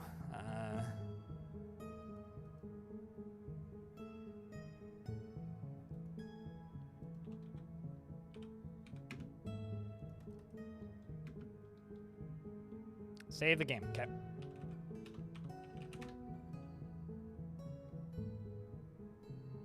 You're good with your donut hole? Got it. Figured, but I just wanted to offer anyway. Gotta keep the continuity. It's like 4 to 5 haggard dwarves out of 200. Yeah, it's totally fine. But they cause a shit ton of trouble and slay other citizens once in a while. Ooh. One even punched apart a door made of glass. Ugh. One of them is in a constant state of internal rage, and I'm thinking about booting him, but he's your champion?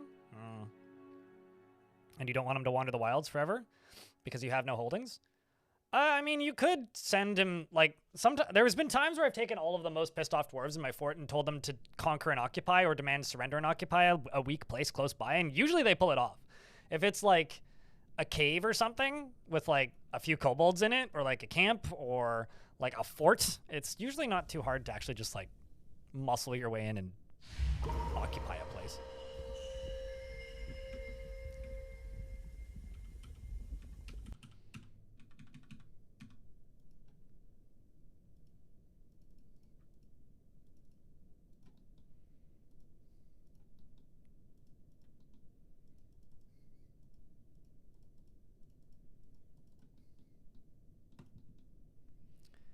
And I've got an engraver who's withdrawing from society. Why do I have such a low pop? Demons killed them all. Also, this is a low pop? What do you consider to be a not low pop? This is like pretty average. Like, to me, like a low population would be like below 50.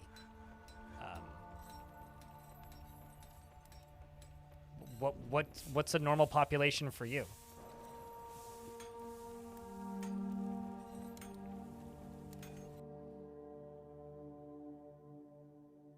Why is it the last day of the fort? Because I'm bored shitless of playing it, and I think chat's bored shitless of watching it. That's why.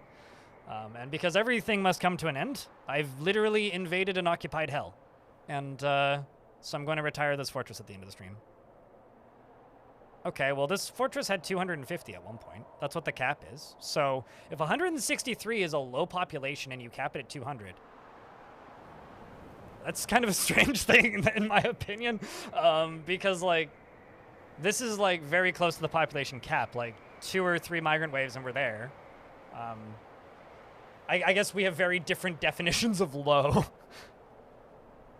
Am I going to keep playing in the world? Most likely. I don't really have any reasons to stop.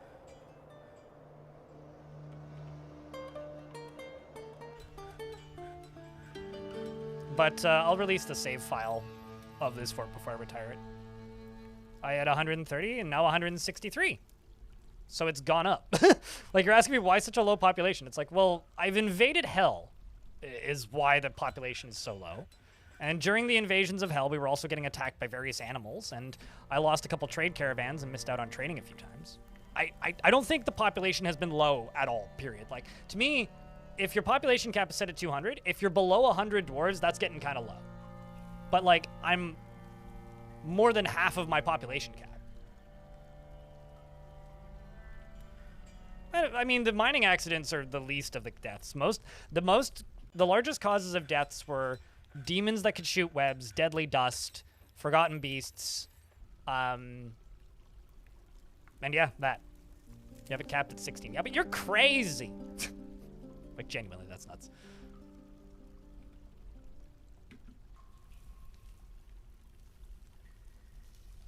What really blows my mind, and this is kind of where I thought this was going when you asked me why the population is so low, is the people who play this game at, like, 500 pop caps and then complain that the game runs bad. It's like, we live in different universes, my guy. Because, like, I still have a hard time envisioning playing this game with a lower population than, like, 120.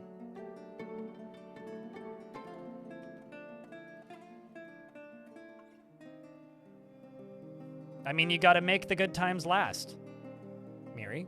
So obviously 16. If anybody knows what I'm referencing, you've seen Canadian television. If you, at the same time that I was watching Canadian television at my grandma's house. Otherwise, eh.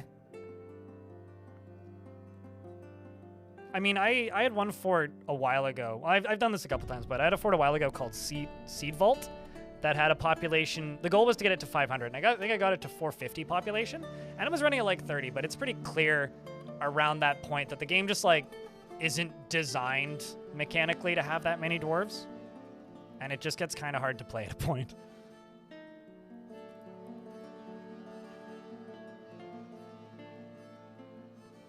You need to periodically cull them. Yeah, but that's part of the process, you know.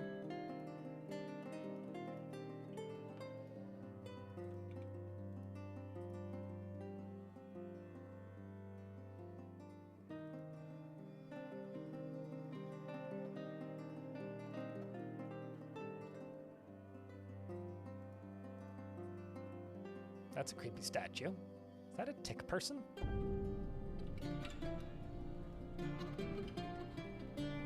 Well, I said about 450. What happens? It's very clear that the game isn't built to have that many people. It's hard to explain unless you've tried to do it. Like, there's things about how the dwarves behave and try to manage themselves where it just gets unruly. Like, it becomes difficult to play at a point. Like, it's hard to explain unless you've tried it. But if you've tried it, you'll probably know what I mean. Looks like a crab. Yeah, well, we'll have a take a look when it gets here. So yeah, I'm not really sure how to explain it outside of that. Definitely not Ken, but like in the versions before the game released on Steam, if you've never played them, Dwarf Fortress would run at about 20 FPS in this fort, maybe. If I was lucky, I'd be getting 20 FPS in this particular fort right now. Right now we are sitting at 50, which is a little lower than I would like, but that's for a few reasons. Like there's certainly some things that are trying to path into the fort right now that are causing a little bit of lag. But a fort like this, like Arch Crystal, which is a fort that people have been comparing this one to a little bit because I've built a fortress in hell. Arch Crystal was running at about a frame per second towards the end. So that was largely due to the fact that the game just wasn't designed to run with that many dwarves in a population at once. And that is no longer the case. Like, the game runs significantly better than it used to. But, like, it's not perfect still. And there are places where if you play the game long enough, you'll just start to see, like... sometimes it's like, oh, you know, maybe the game just doesn't run well in this particular instance. Sometimes it's like the game will run fine, but like it's very clear that there's too many dwarves in this space, and if something bad happens, then it's almost impossible to recover, and it's really difficult to stop them from like all clustering in certain areas that can cause weird issues. And it's just it very quickly becomes like the game is really fun when you have about 150 to 250 dwarves. If you have over almost double that, it can topple so much faster that it makes just recovering more difficult, if that makes sense. And combine that with just like, oh, you know, like if one dwarf goes berserk, then moods are harder to recover from. Basically, like the game can swing faster, which maybe could be fun, but like, I don't know, it doesn't feel like the game is built, like it doesn't feel like the game has mechanics to split up populations to manage that scale well, I guess. Better, faster, stronger. Yeah. Do it harder, make it better. Yeah. Daft Punk. You know, it's sort of like, I feel like I heard people complain about this with, like, Warhammer Total War, where it's just like, what's the issue with Warhammer Total War? Well, it seems that in places it's bigger than the game is capable of really handling in a way that's fun to play. And I do think that there's something to be said for that. You know?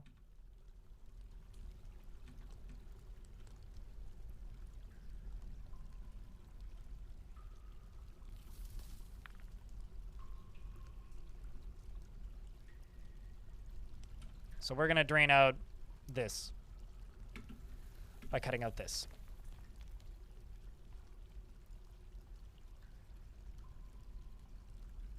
There goes the lava. So now I can go up top here and dig out that, dig out that, dig out this. Let's just dig all the way up to there.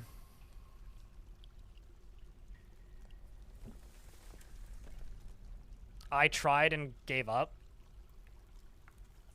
I will tell you this. When it comes to things like micromanaging districts, like, I will just reiterate what I said earlier, which is it doesn't feel like the game is designed to have that many dwarves.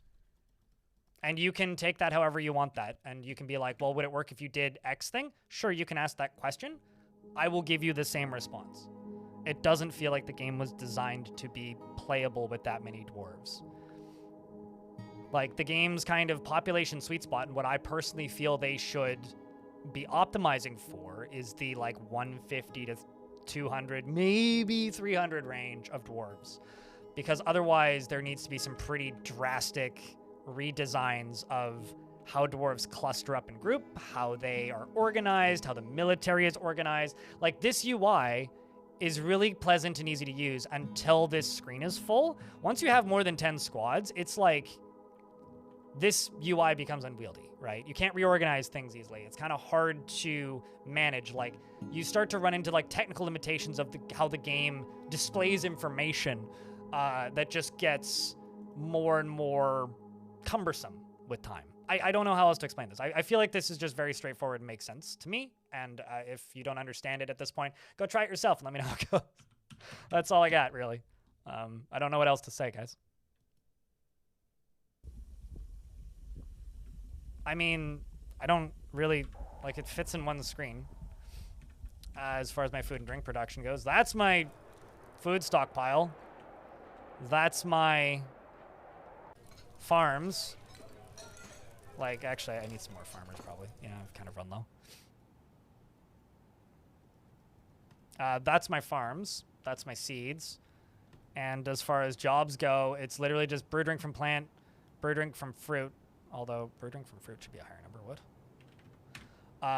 And they're just set to if number of fermentable leaves and fruit is too low, and if number of drinks available is less than 100, just brew 150. Like, it's very straightforward. There's like no two ways about it.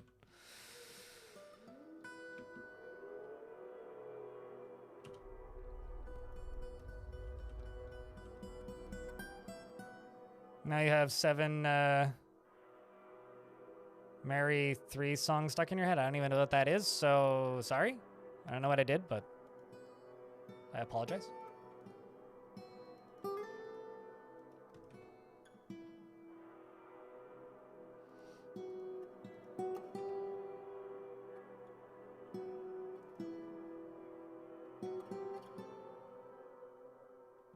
But I don't know. I get a little bit dismayed when I see people complaining that this game isn't optimized to run well with, you know, more than 250 dwarves. Like, if somebody complains about the performance of this game in a review or a comment or a statement on a Discord or forum, or even in my chat, and like as part of that complaint it states that they have more than 100 or it's more than 250 dwarves, I just roll my eyes and go like, what are we doing? You know? Hazaza, how are you doing on this fine day? Are you here to wish me a happy week, eh? 'Cause I'm going on vacation soon. I mean, no, you just got me back on topic of Dwarf Fort instead of babbling about unrelated shit. I wouldn't say you released the beast of population talk. I would rather have active discussion that keeps chat moving than no discussion. And if it's just me babbling about whatever the fuck and nobody's interested, then that's worse than releasing the beast of conversation talk.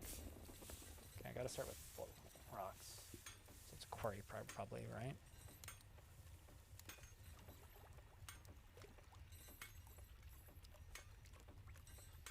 Skeletons is probably what you need, but a quarry.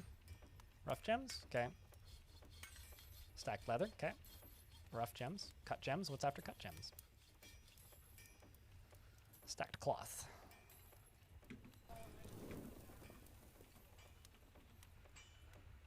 Got a fuckload of cloth.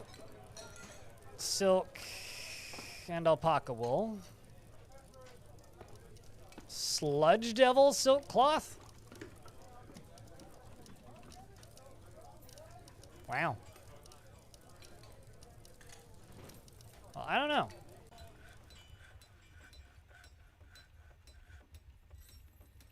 Maybe there's like a container or something that is forbidden that you can't get to.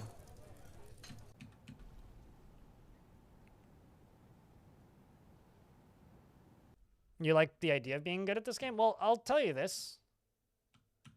The best times of playing Dwarf Fortress is the period of time when you're learning Dwarf Fortress, because the game still surprises you. And even when you're good at Dwarf Fortress, you'll still sometimes feel like you're terrible at Dwarf Fortress. It's kind of the beauty of it, because Dwarf Fortress is kind of designed to be terrible at. Like you're going to be bad at this game kind of at points no matter what you do.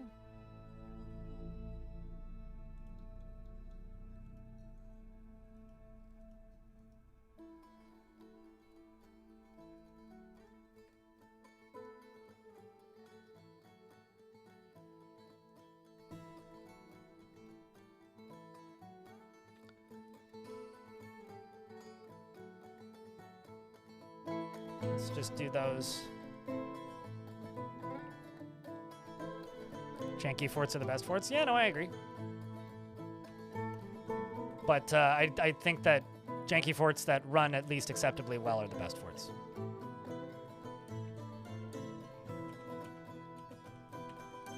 Why is there so many dead cats? It's so distressing.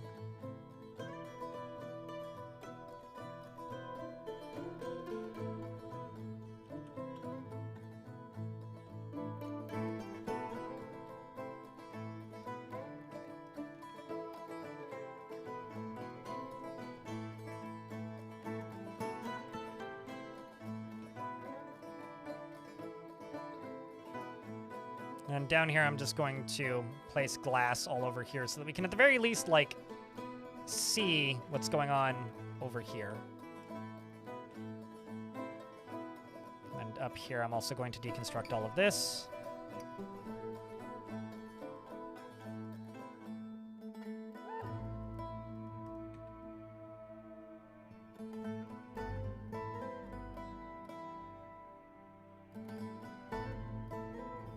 Sent to super hell. That's what they get for using up all 9 lives. Vogel, thank you very much for the 18 months. How dare you summon a Forgotten Beast? Because I am going on vacation tomorrow, and you resubbed. If you resub, use a Prime or cheer 100 bits today, or use at least, or make at least $1 worth of super chat. I will just give you something to name. So if you want a dwarf or an animal, let me know. How did I kill the demons of hell? With weapons and sharp sticks. And deal with those that spawn with weapons and sharp sticks. Bolt throwers, marks dwarves, spears, swords, axes, the works. As for this Forgotten Beast, it's a 3-eyed tick. And it's in the one layer where it can't get to me, so we're fine. How's the fortress today? Pretty Gucci. How's your day today?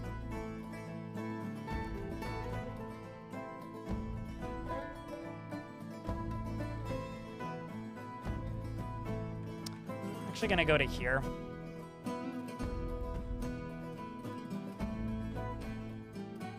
Just hack down these trees.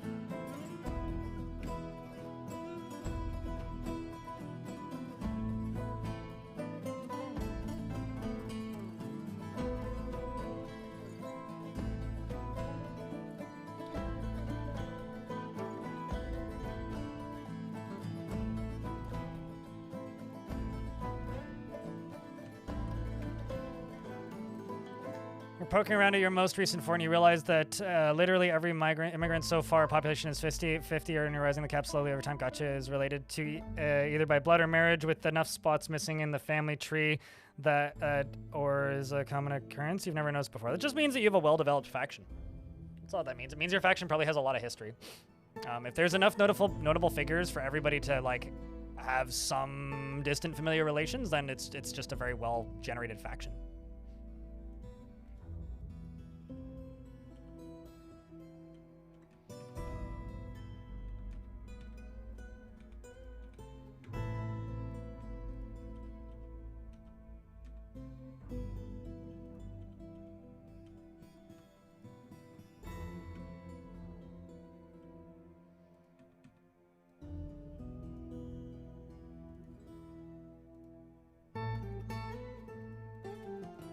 Let's just get these 3 done first.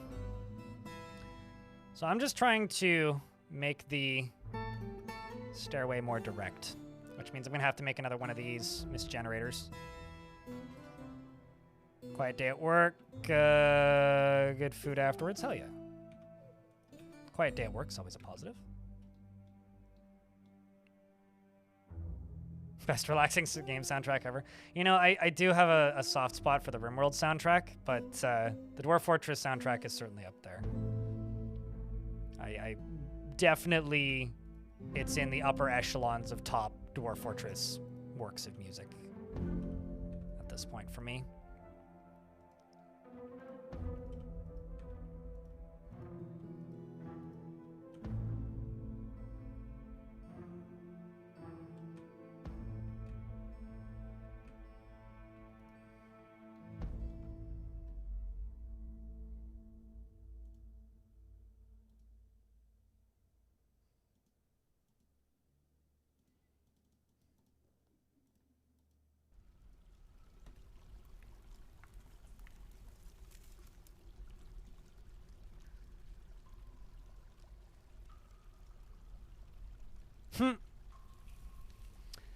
You know, I've been looking at a lot of different web browsers recently, Frogfire, because of that, and I find that it depends on the web browser.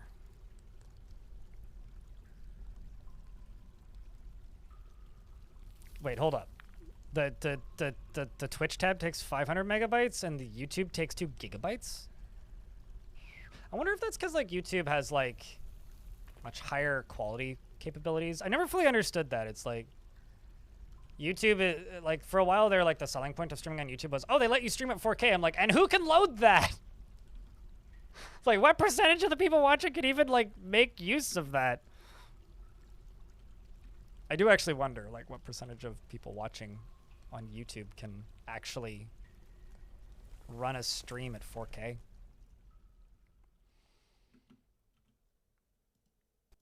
It's gotta be pretty small.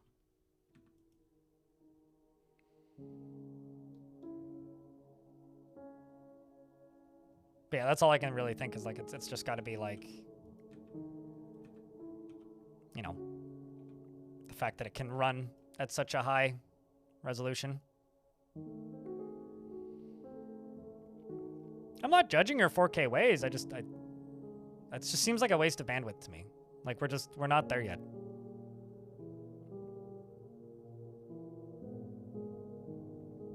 But Senbis in YouTube chat, something I will say, I am going to make a video out of this fort.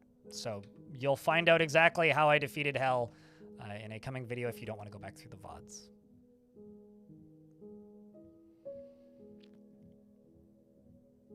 You ever run a stream beyond 360? Okay, I absolutely run streams above 360. I've been watching streams like at 1080 for the past few years, but I admittedly have had pretty good internet for a while. So I think I take that a bit for granted these days. Because like I do realize that I'm not the norm. Generally.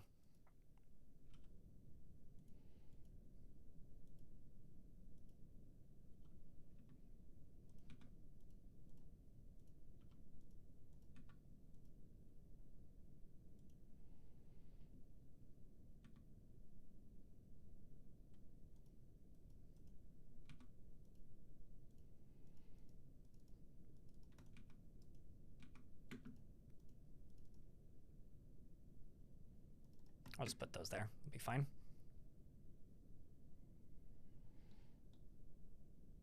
Is trading possible with the goblins? No. Goblins do not trade. They murder and assimilate. They're basically the Borg.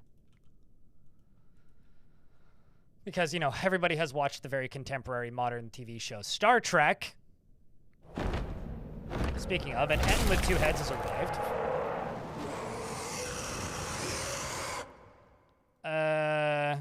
The Etten.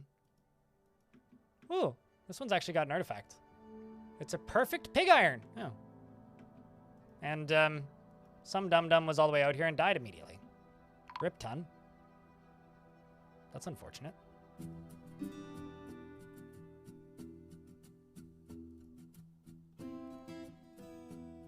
Perfect pig iron is encrusted with stoneware cabochons and splattered with Ton's dwarf blood. He beat a dwarf to death with it. It's just a named item. I mean, you can name any item in adventure mode. You can mod the game to be able to trade with goblins, though, if you want, Connor Phillips. It's pretty easy to do. He's jogging at a normal speed.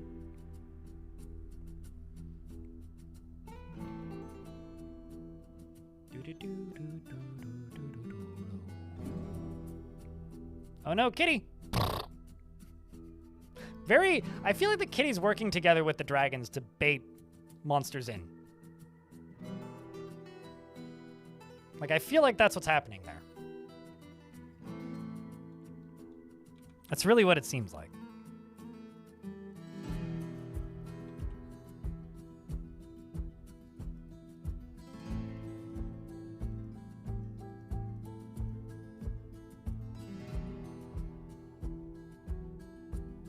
Okay, so you right there.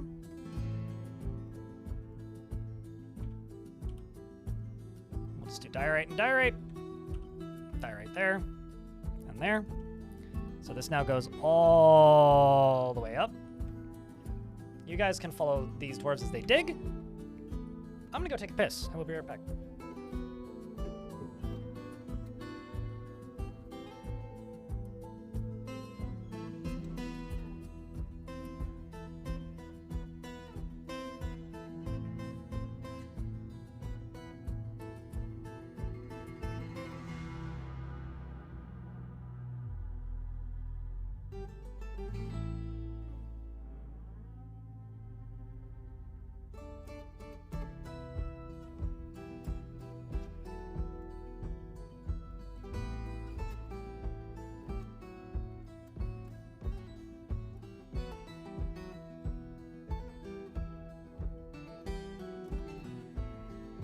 Flobberdobberdoggadoggies?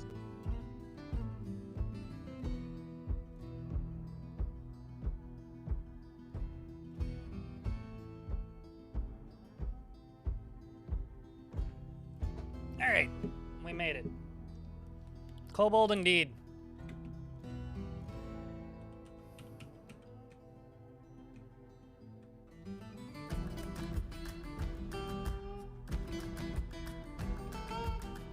But no, my plan for this fort, once we're done retiring it, is I will just post the save file and you guys can just go do what you want with it.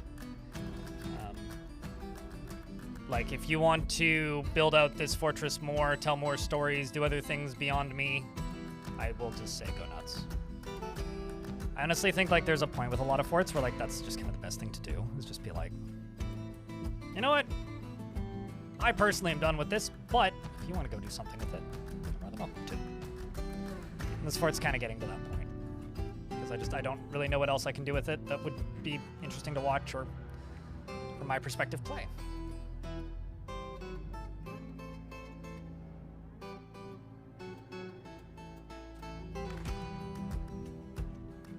And over here, I'm just going to go pit pond.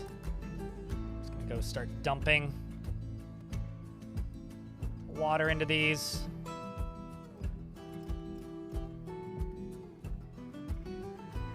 Quick pop in from work. Lurking, you just learned that bug aliens took over Starfleet Command in Season 1 and was never spoken of again. This is true. Was that supposed to be the Borg and the writers decided they wanted a more robotic threat? I have no idea. All I know is that the continuity between episodes wasn't something that the original creator, Gene Roddenberry, really wanted. And there was a lot of infighting on the first season where stuff just kind of happened. And then he was, like, not removed from the show, but, like, stopped being an active going part of, like, the show's development.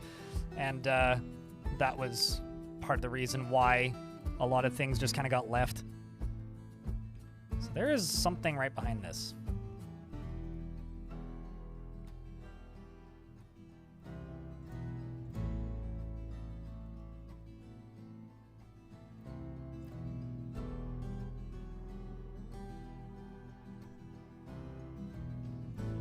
You once played as humans through mods? Why would you call it the least desirable? Generally. Cheese for everyone! Also, in regards to, like, watching on one platform or another, I don't generally care where you watch, as long as you're still watching, you know? Because, like, the more people that are able to watch my streams, the more theoretical stability I have. So, like, as long as there's people watching this channel and they're getting something out of it, I have job security. That's how I see it, anyway. So personally, it doesn't really matter to me where you watch. As long as you're getting something out of it and enjoying the process, that's what generally just matters to me.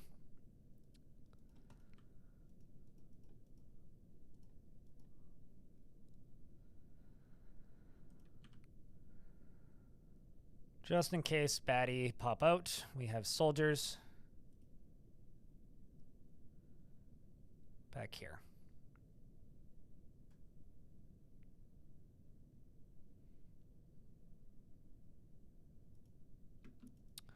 Or we have a dwarf getting immolated, because it happens to the best of us. Rip. I am going to extinguish this flame just so we can bury you.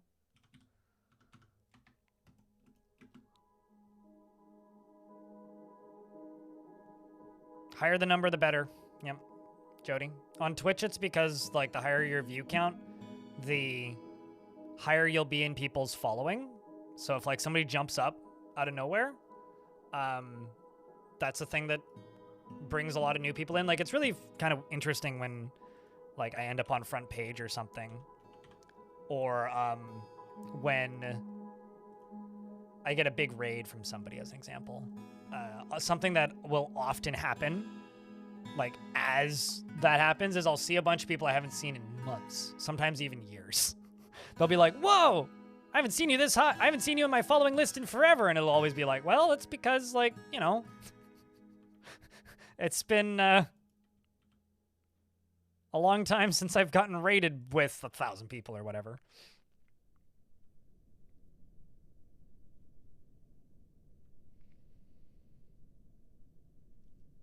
It felt wrong. There was plenty to do, but it felt unflavored. So, you know how, like, maps in Dwarf Fortress are really deep? Like, when you start playing a fort, it's vertically very deep, right, Rakagen? I know that one of the plans that Tarn has always brought up whenever he talks about, like, making Dwarf Fortress, like, have other playable factions, it's always, if you go to adventure mode, and you go to a human city, it always will be like, well, this is a human town. And the human town is a very, very, very large, wide settlement with lots of, like, little buildings in it. And then this is a human settlement. And the human settlement is like, sorry, and this is a dwarven settlement. And the dwarven settlement is like, fits in like 4 tiles and is very vertical. I think the way Tarn envisions making humans playable would be, you can't dig as deeply, like you can't dig down to the magma sea, but you get to play on like a 16 by 16 map without as many vertical layers, like essentially inverting it. Yeah, because it blocks everything, and it's the fingerprinting stuff would be likely then, like some sort of security through line then. Frog for hire, interesting. The algorithm decided to bring back the good streamers? I hear that bookmarks are more effective than algorithms, but it's funny that the algorithm does that the day before I'm going on vacation, entertainment, in YouTube chat. But shoutouts to the algorithms, I suppose, for bringing me back. I did make a new thumbnail for today, and it doesn't look like it got added. What the heck? YouTube. Tab over to YouTube and I realize that I'm using the wrong thumbnail.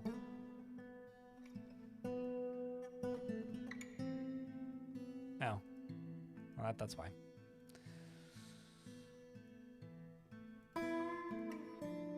It'd be nice if YouTube, like, would just be better about live stream thumbnails. Having to make a new thumbnail for a stream is a pain in the ass. I'm limited edition. I suppose. I mean, I guess we all are, aren't we? That's maybe a bit fatalist, but...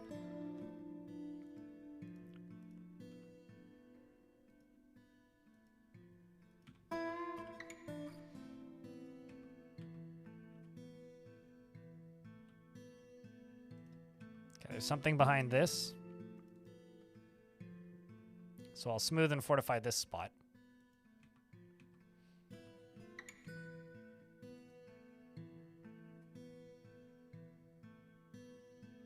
It's easy when you really only get on Twitch for one streamer. There is, over the years, I've lost count of the number of times people said they made a Twitch account because of my stream. And the thing that really messes me up is when I'll see a streamer on and like I'll recognize the name because they've been around for a bit, and I'll think to myself, be like, yeah, okay, I don't really know when they started, but they kind of appeared. And also, Thades is now dead. Was beaten to death probably. Yep, died of injuries after committing several crimes back to back. So good on you, Thades. Rest in pieces. Yippee, Kyo. It's good to see you, buddy. How you been? Yeah, anyway, so I'll encounter a channel that's like, oh yeah, this channel's been around for a while. You know, I'm just like, I've noticed them on, I've seen them playing. They have a good number of viewers, and then for some reason I'll end up in their chat, and they'll be like, oh, you were the first channel I ever watched. Like, ever. And I'll just be like, whoa. I'm one of those now. Forgotten Beast, a saga, Palestrani has come. A towering eyeless Batrasword has a knobby trunk and it squirms and fidgets. Its ivory scales are oval-shaped and overlapping. Beware, it's poison gas. Where am I planning on going? Actually, I think this dwarf died to a prison fight with this dwarf, if I were to bet. No, it doesn't look like it. Where am I going, like, on vacation? I'm going to Montreal for Formula 1. It's something that I've done the last couple of years. I'm kind of more stressed about it than I feel like I should be.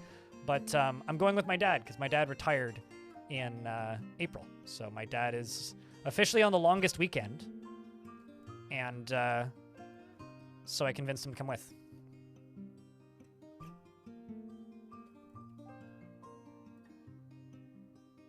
Since I have a great podcast voice. Thanks. Ironically, none of my podcasts ever did well. I've been on a few podcasts over the years.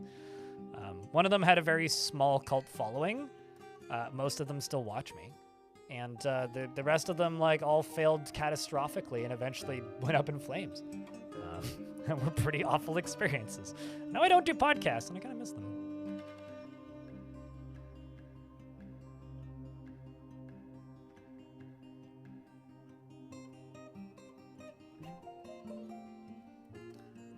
Humans, well, I mean, if you mod the game to be humans, you're literally just playing dwarves, but they're humans. So, of course, they still suffer from being stuck in trees because they are literally identical to dwarves. Like, there is no difference, Drakagen.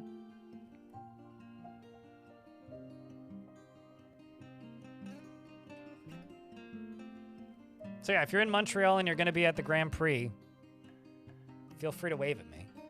I don't think I've ever been recognized at the GP. I do get recognized out here kind of frequently, though. I got actually the weirdest one, and I think I know who it is. I won't name drop him, but I think I know who it was in chat. I was at Omega Mart in Las Vegas. Oh shit, we're getting hit by that Forgotten Beast. I was at Omega Mart in Las Vegas, and a person just appeared out of nowhere, said hello, knew who I was, said he just wanted to say hi, and then disappeared, and I never saw him again. So this thing has poison gas. 2 dwarves are dead.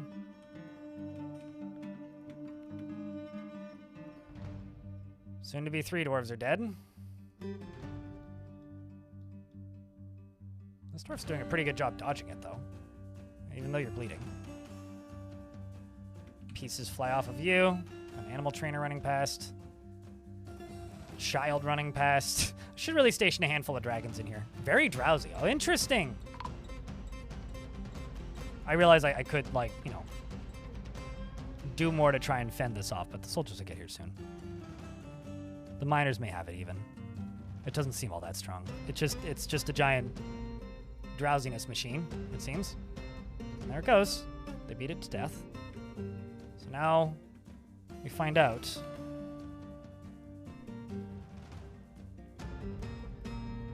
exactly what you do. Drowsy. 3 dwarves were found dead, so there should be 3 tombs. At least one. Okay, what else? You need skeletons, don't you?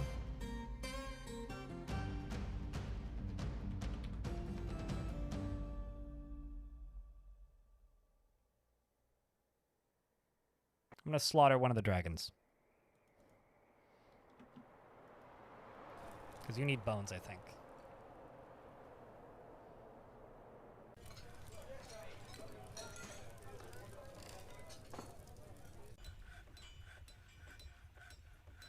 It's a lot of death already. Only 3.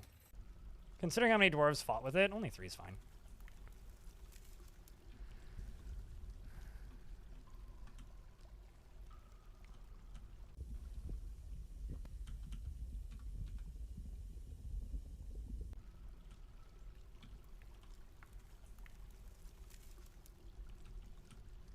then this goes all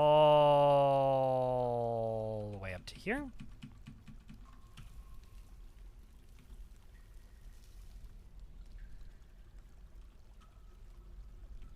Wonder if they actually use this route. Because it is way more direct. Seems like they aren't really. That's fine, though.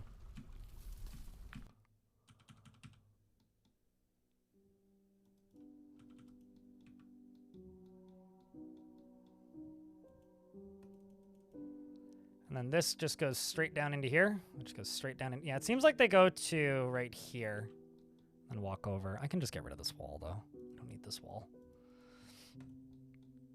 And then they just go down through here. And let's fortify this.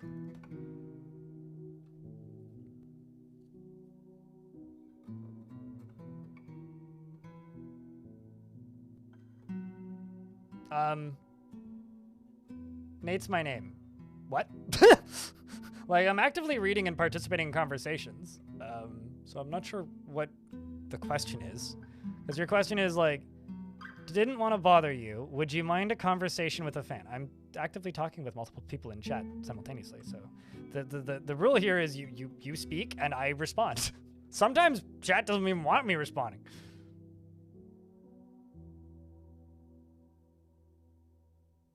Oh, that was you. Really? Okay. Huh. Because that genuinely was one of the like strangest ones ever, because I never saw you again. Like, if you just appeared in Omega Mart and then just vanished, is one of the most bizarre things ever, because that place isn't that big. But hi, it's good to know who that actually was.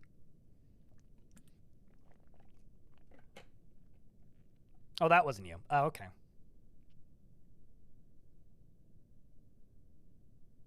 If that was ideal, or if you'd rather have a conversation. I don't know. It depends. Like, when people run into me in the wild, as long as I'm not eating, I don't really care what you do. Like, if I'm with a group of people and we're all eating, like, leave me alone.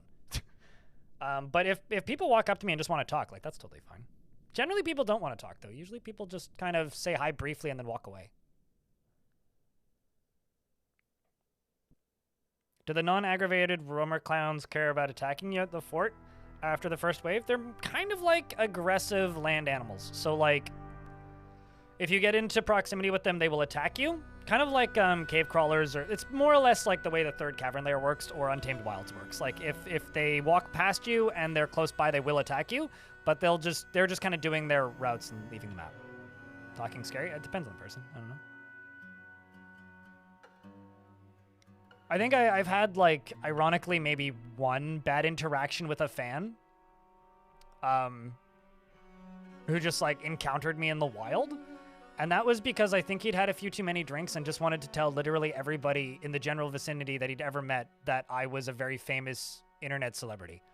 To which point I just kind of was like, please stop talking to me at a point. So yeah, as long as you're not doing that, I don't really care. That's really just how it works. Like, if you see me in the wild, like, yeah, come up, say hi. Totally fine. No issue.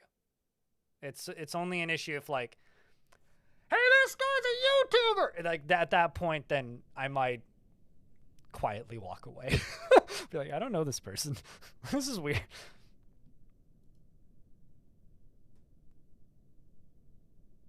So yeah, that's kind of the line that I draw. I think the funniest interaction I ever had with somebody who saw that I had a TwitchCon lanyard on my keys, who called me a nerd, just unprompted. I don't know. This guy went to fucking TwitchCon. Will stick in my head forever, because that's genuinely one of the funniest things anyone's ever said to me ever.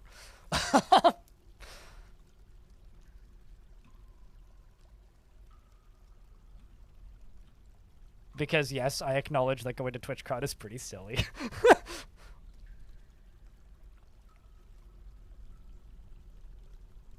It's like going to VidCon. Who does that? Gross.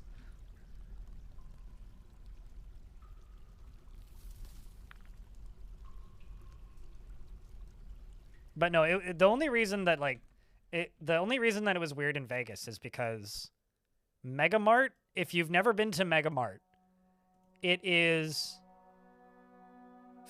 a fake Walmart art installation escape room thing where like you can buy literally everything in there. Like it is a functional store, but it's mostly a kind of a theme park almost, where you just like walk around in these weird contorting tunnels and like you have to get you have to like ask the right people the right questions, and then you get given keys, and then you can get into other rooms to find like harder to get into spaces, and it's a pretty elaborate thing. And so it's not easy to find somebody in Megamart. And the reason that what interaction sticks out in my brain is because this person just appeared right in front of me, knew who I was, said hello, and then disappeared, and I didn't see him again. Which leads me to believe they probably worked there. Because, like, there's, like, no other way that someone would be able to just, like, pinpoint you in there, show up and say hello, and then disappear. Because odds are really good you'd run into them again, because it's not that big, but also it's really hard to just, like there's not a lot of long sight lines in there. Like, it's kind of like randomly running into somebody in a corn maze. Does that make sense? They're a wizard? I'm just convinced it was somebody who works there which is why I have a few theories as to who it was, actually. Oh, geez. Well, I seem to have screwed up my doorway here a little bit. There's a little bit of a flood in the Hellgate. I need to put a drain in there.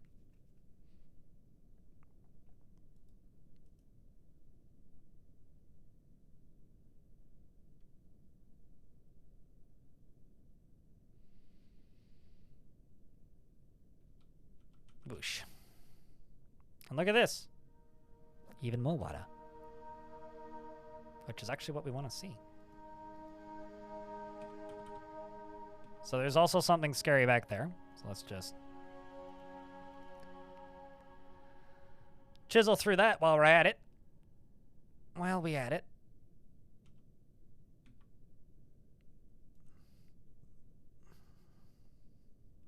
Went back into the ether, yeah. It was also, like, not the first time it happened that day. Because, like, I don't know, I've gone through periods of time where I get recognized more than others. It's interesting, like, having some semblance of internet fame. Because, like, you know, I'm small potatoes in comparison to large parts of this industry. But it's interesting to be in a position where, like, I can tell because, like, if I have a video that kind of does weirdly well in a short period of time, I'll get recognized. We've uncovered a treasure of the gods. I'll get recognized a whole bunch in a short period of time.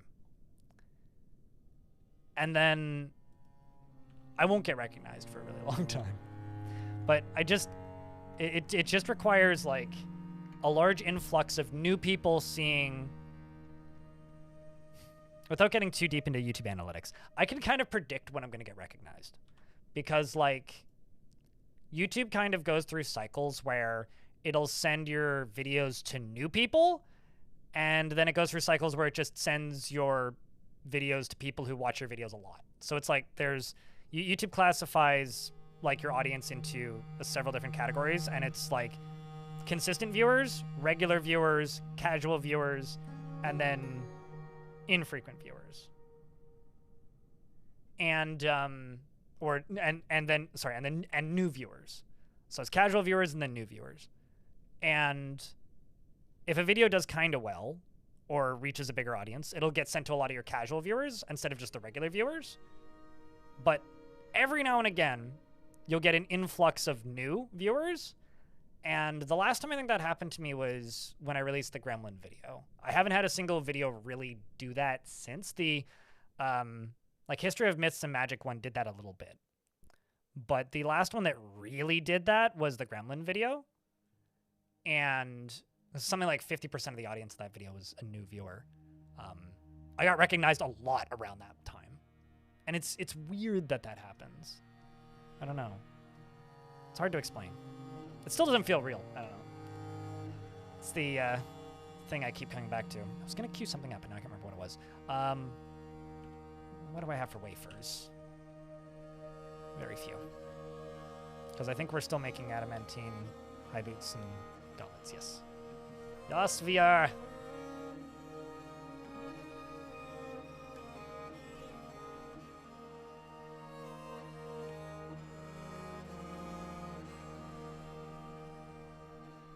But it's an interesting experience, I don't know.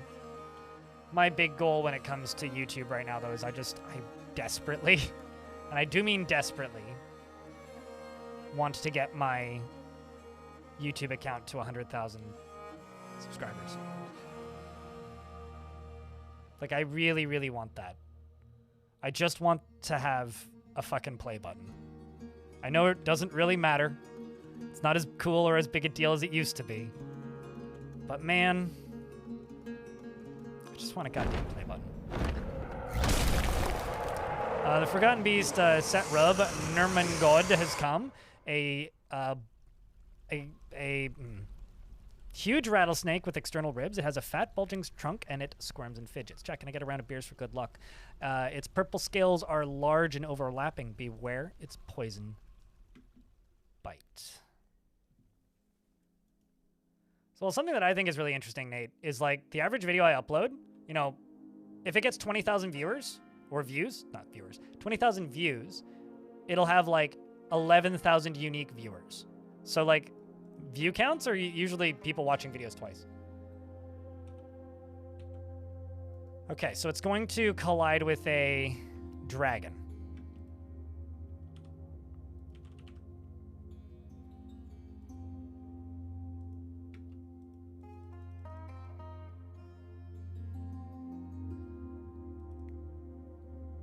That's a cool-ass Forgotten Beast, though. Necrostench! It's my new black metal band. Run, Dwarfy! Oh, you are haggard, so... Oh, man, I should have locked the door. Turn back around. Get him, boys! Boof. Beast, but beast. Easy peasies.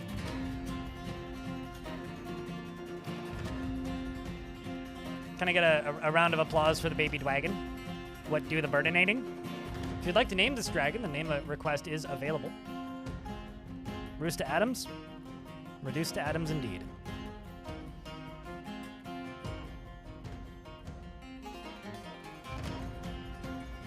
I'm just so impressed it works so effectively on Forgotten Beasts. I don't know why I didn't think it would, but it does.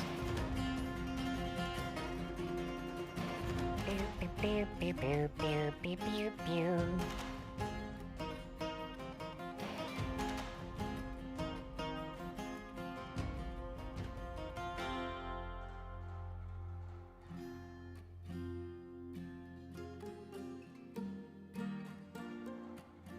feel like there's a non-zero chance there'll be something mean under that. I'm just gonna put the whole military right here. And then we're just gonna channel through this. See if there's something back there.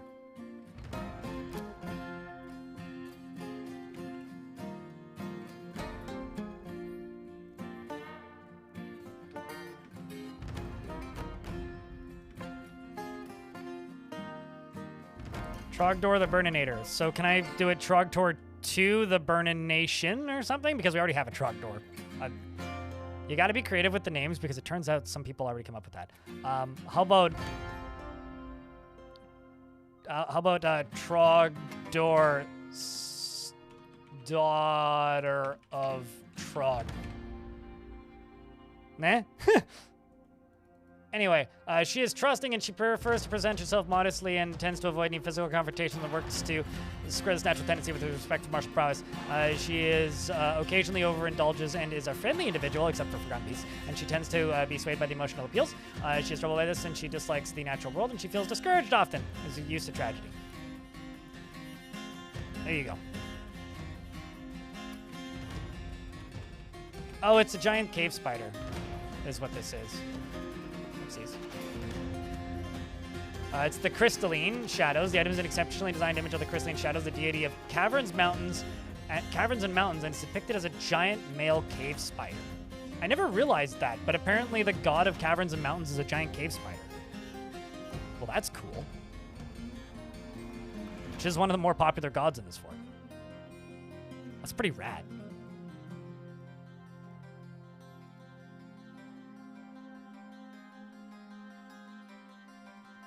Also, I can send the squads home because there wasn't, in fact, anything scary back there.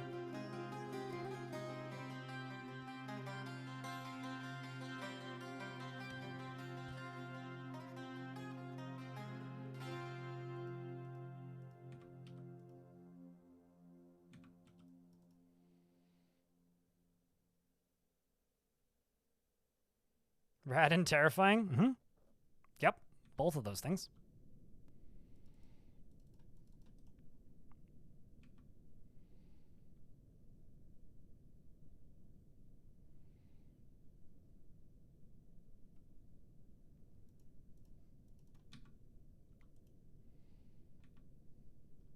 Let's also get that done. This done. Those done. We're just going to drain this after I drain this. So I'm going to drain the lava out into here. And then other things.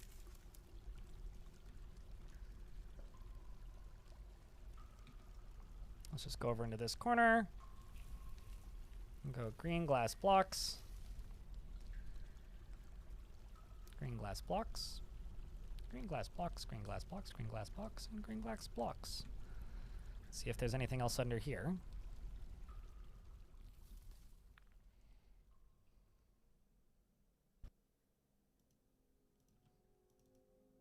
And we'll find out if there's anything murderous back here. Is that green glass flooring? Yep. I'm using it to see what's underneath, to figure out if there's danger. And if there is, then deal with the danger in safer fashion than default danger dealing.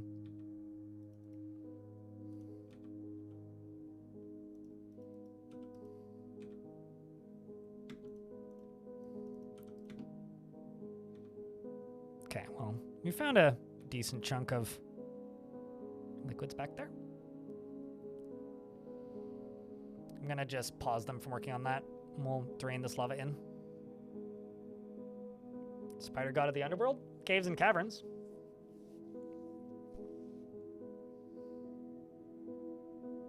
Trogdos? Oh.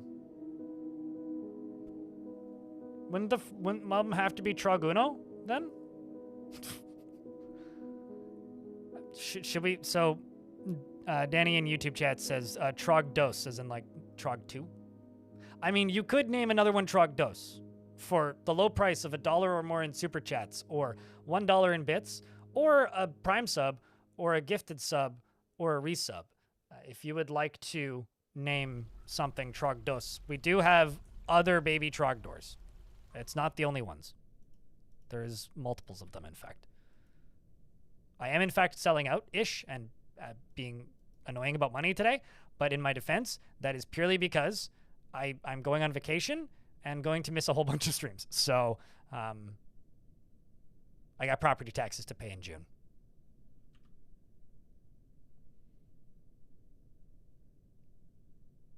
But regardless, thank you very much for those of you who have tuned in today. I do appreciate you. Got a pretty good crowd here today, so no complaints. All right, let's smooth through that. And drain a bunch of water down into here.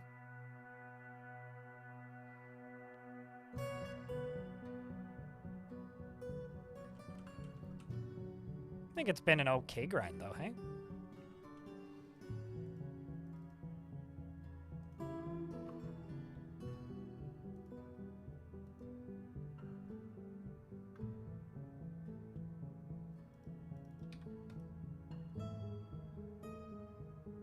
You made something in hell? Yeah. I feel like this is less impressive somehow than the fact that I have a couple of dragons. I think the dragons are the much more crazy part of this fort, actually. Like, yeah, that's the crazy part of this fort.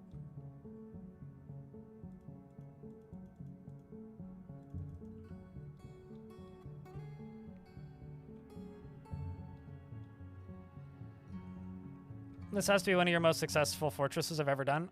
Yeah, in some aspects. I don't know. Like, what even is successful? What even is successful, man? Yeah, I suppose.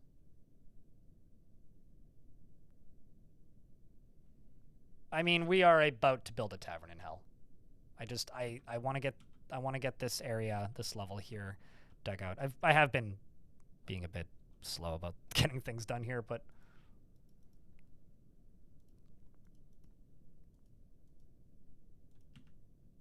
set you as a water source and set you as a pit pond, and they'll just move the water from there to there. And then you all the way up to here. And then here I'll just need to probably dig through one of these like that up above. And that's just water, right? We'll find out.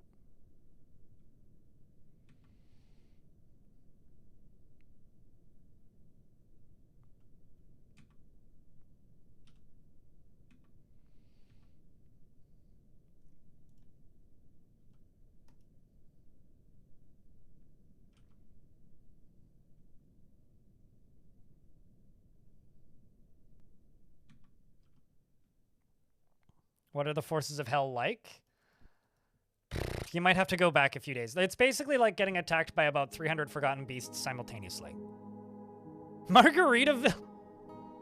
So, I'll be completely honest. I had almost no knowledge of the existence of Margaritaville as a thing until that one Eddie Burback video released where they went to every single Margaritaville.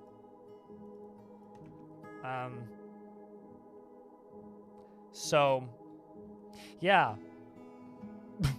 I feel like that's almost an insult to taverns to say that Margaritaville... Okay, let's just pause these so nobody's dumb enough to go down here for a sec. So I kind of screwed that up a little bit. A little lot. It's fine. Nobody's caught fire yet. Okay. Ladies and jerks, we're all good, I think. Deep within this place, which is strange, we've uncovered a treasure of the gods, which is up here. Also some water coming down now. Sizzle. There we go, sizzle. Alright, well at least it's going away pretty quick, and we have a way around it. Ah, okay. It's almost all gone.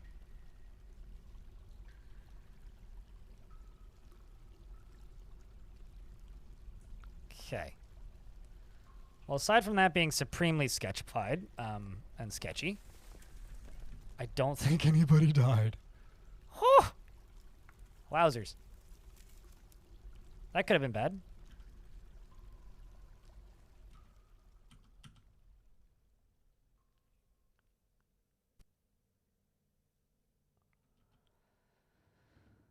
Oh boy. But yeah, I mean, like, if you want to say, like, most mechanically successful, sure. But I also think that invading Hell got a lot easier around the time the Siege updates came out, because bolt throwers are ridiculous.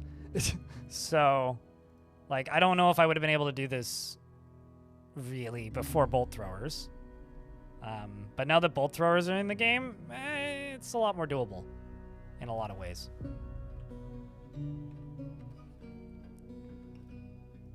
So I do think that's a big part of it.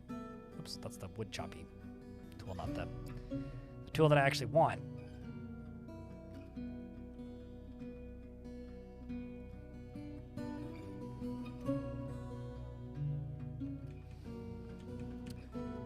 All right, this could be a tavern in hell, or I could build it somewhere else down here. What do you think?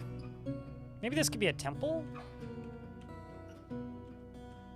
Needs a roof, though.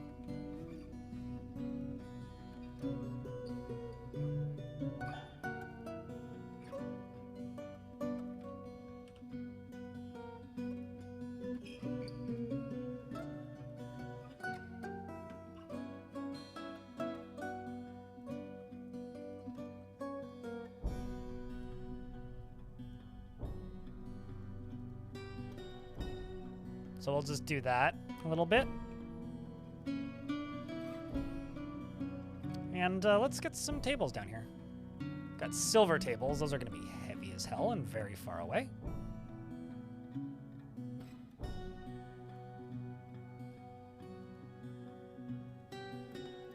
The Council of Dwarves in the deep depths.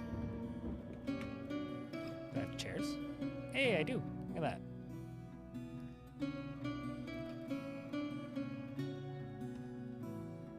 And let's go down into here.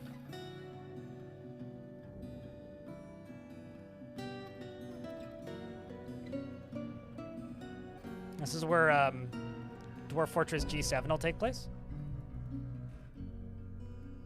And then you're going to take items from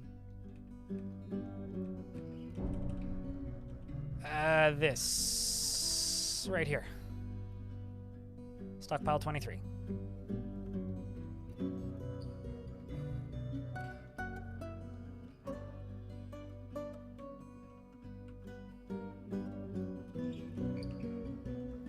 And then this up here, once it's got flooring all the way around it, we'll put some sort of roof on it.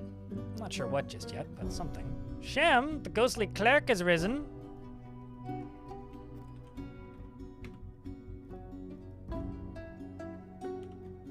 Let's also go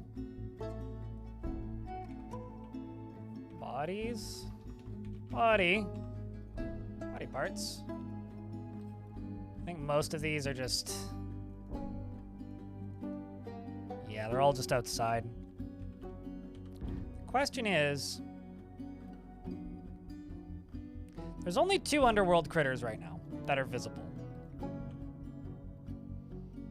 Do I try to kill them? What do you think, chat? Or do I just leave them?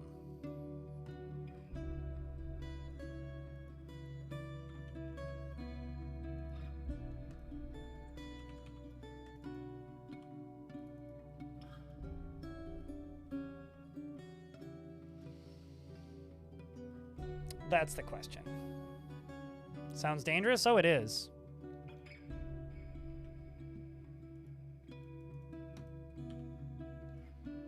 Oh, it is. Most certainly is.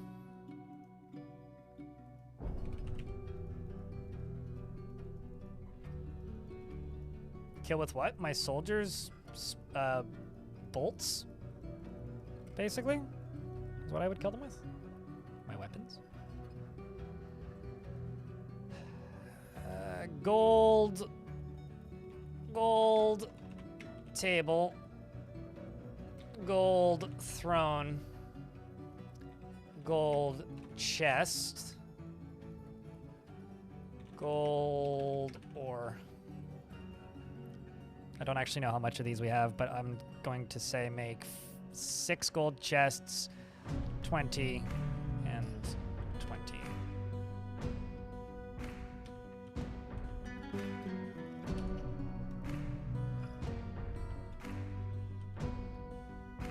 Is trapping them an option? Not convenient or practical or reasonable. But it's about the same as trapping a forgotten beast. I don't have any web spitters that are nearly accessible enough to really utilize for that. It's kind of, yeah, it's just not really in the priorities at the minute. Could I? Sure, but like, It's kind of the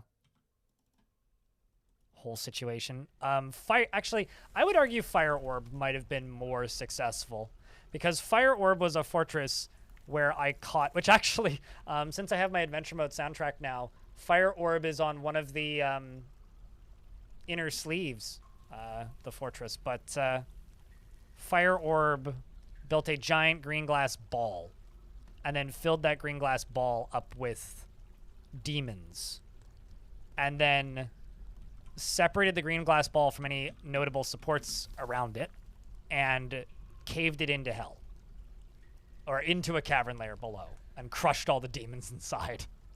Genuinely incredible. One of the coolest endings I've ever had in a fort. It's one of the last forts I really built before I made the big movie videos that I do now, and I kind of wish that one made it into that, but it just didn't get recorded. Do I want to make a perimeter around hell? No, I'm going to do a hard save today, and then I'm going to retire the fortress. Because I'm pretty much done with everything I want to spend hours and hours and hours building. So if you want this save file and you want to do that, you're more than welcome to. I've been extraordinarily bored playing this fortress for the last maybe 3 or 4 streams, I would say. It's just been kind of trying to make it grand enough to call it done at this point. It's just not the kind of gameplay that I find to be particularly engaging at this point. It's like I've done everything that I think is interesting kind of deal. I'm more interested in going and founding a new fortress elsewhere and seeing what can happen. So that's all. So no, I have 0 plans to do anything of the sort.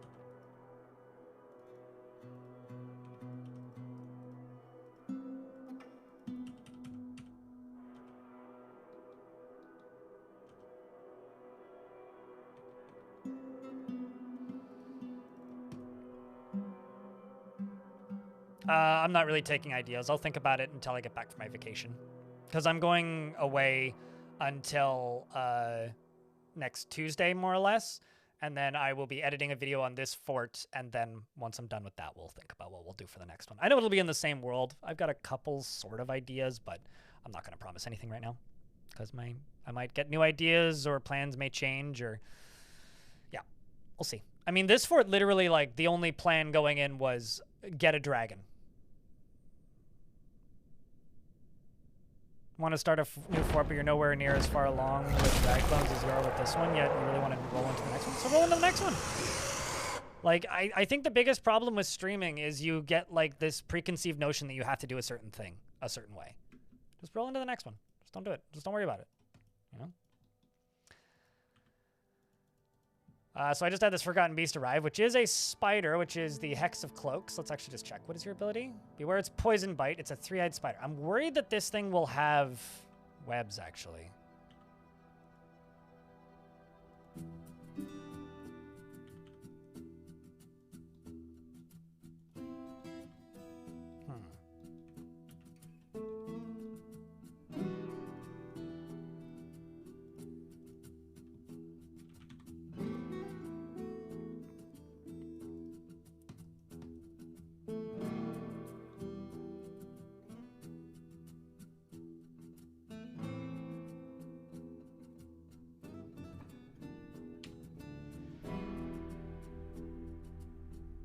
Yeah, no, totally. I mean, find the part of the game that you like more and just play that. Like, there's no, the classic saying is there's no wrong way to play Dwarf Fortress, and I do think that there's a lot of truth to that. This thing probably has webs, which means it'll probably be bad.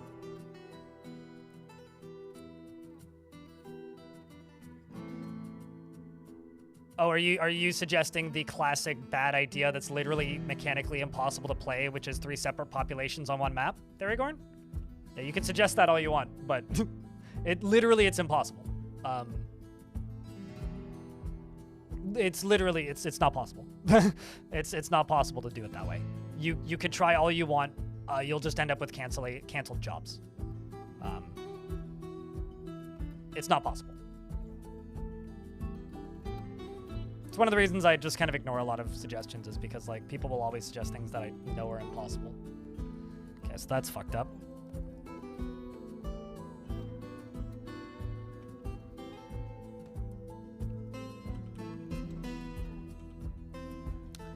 That is fucked up, chat.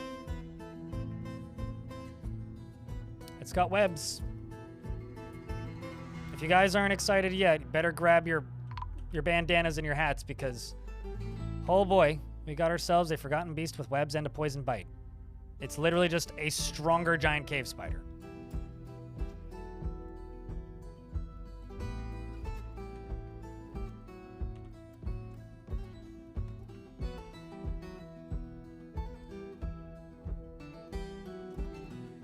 You need a web emote?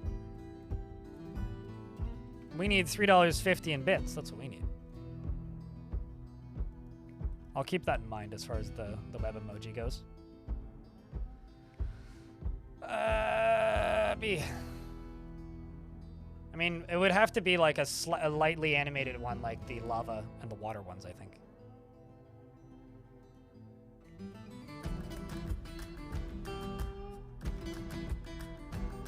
This is fucked up. We're gonna lose a lot of soldiers. Bullets are flying, dragon's coming. Are you gonna get torched? You're gonna get torched, aren't you? Huh!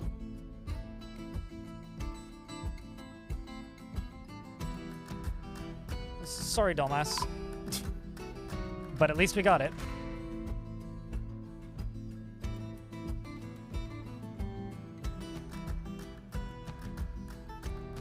Gunyu, thank you very much for the raid. Chat, can I get a round of beers for the raiders?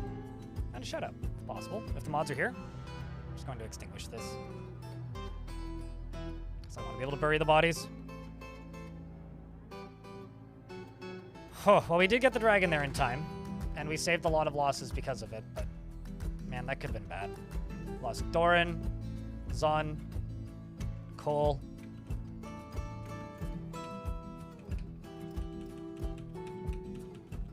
Where did I put that tunnel? There it is.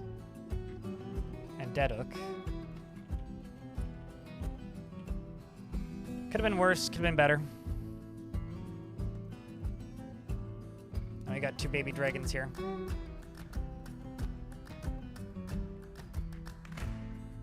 Yeah, it's just the Home Alone gif, right? I have a feeling that's the one that you're talking about. The guy screaming while getting electrocuted, that's Home Alone. That's the one that Mandalore uses in all of his videos.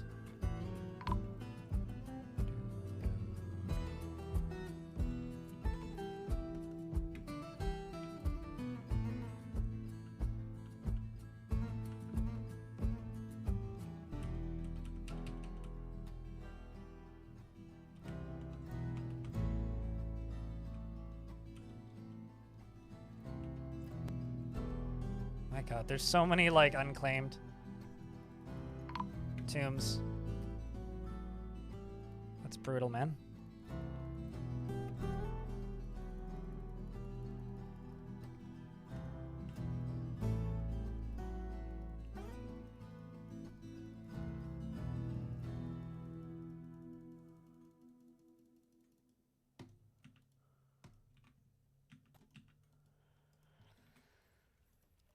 I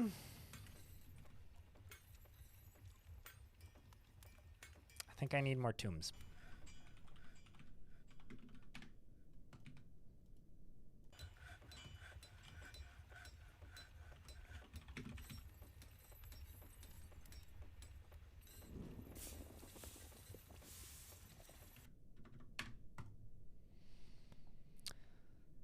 Well, not just vaporized dwarfs, but also like dwarves that fell into the unexisting puddle. Also lost a metalsmith. Oh no, I lost one of the bears.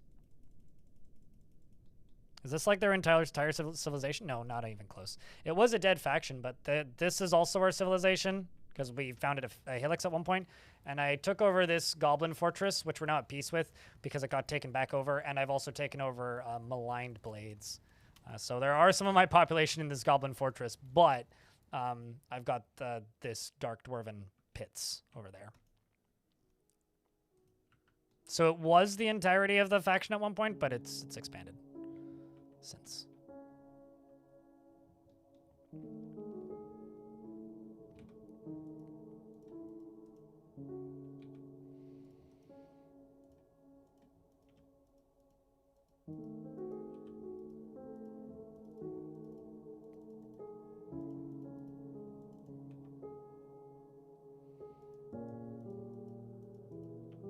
Basically like shrinking down these areas, and then we're gonna start filling stuff in.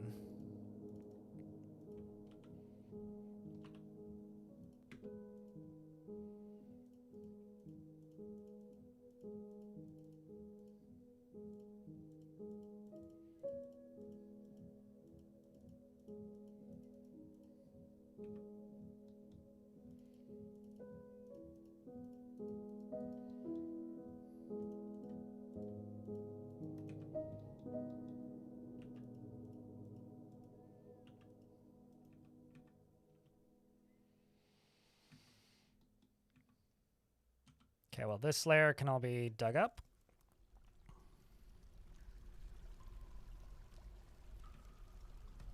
This layer can be filled in.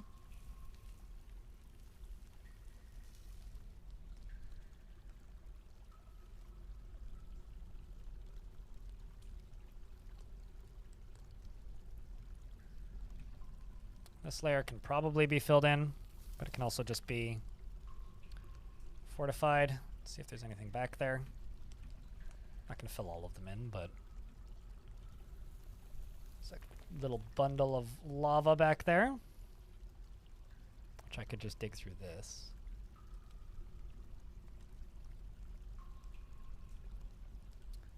And there's some gross diamonds that are burning back there, which is unfortunate.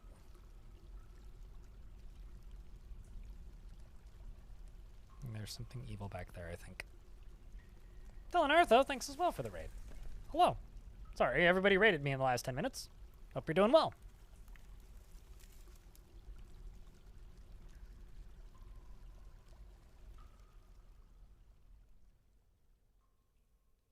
Usually end up just engraving. I prefer slabs because I find them easier to manage. I realize it's kind of cheaty, but it's keeping me sane. We've uncovered what must be a treasure of the gods. ×2, in fact. So it must be a pair of something. Oh, shit! Okay, well, we've got a rusted metal bow and a twisting metal battle axe. Whoa.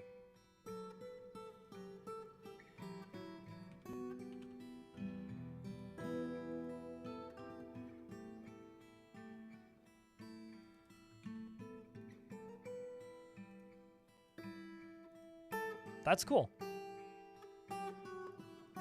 It's all I really got. I like that's really cool, actually.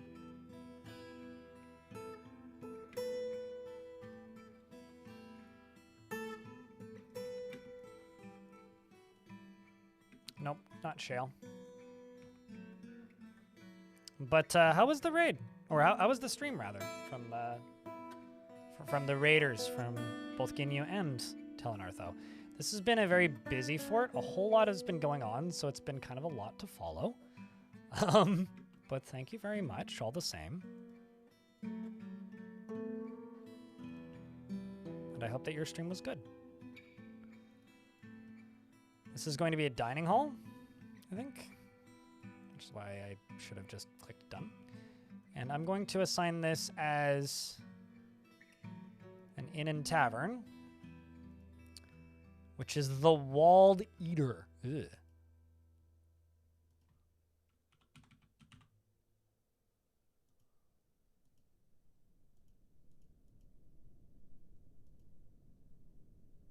Let's get rid of the word eater.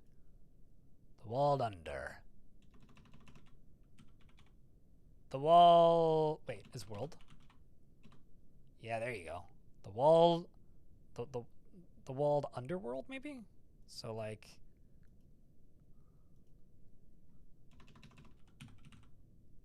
The walled underworld. That seems fitting. And, I don't know, this dwarf can be the tavern keeper. Because obviously we need a tavern keeper in the walled underworld. The dragons didn't help conquer it at all. No. I'll say this. I'm not gonna tell you what I'm thinking of for YouTube titles. You'll find out when I release the video. I have some ideas, but no. No. YouTube titles at this point make me want to cry. So I try not to think about them too much, but I do have some ideas. I'm not a Mr. Beast channel, so I don't come up with names for videos before I start editing them. I think that that's a horrible way to run any kind of entertainment, anything. So I don't do that.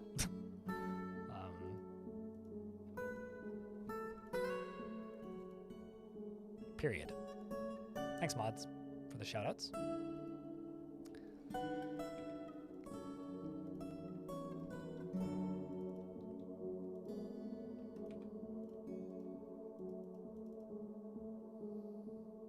One dragon versus $1 dragon versus $1 billion dragon. Wouldn't that just be one baby dragon versus one adult dragon?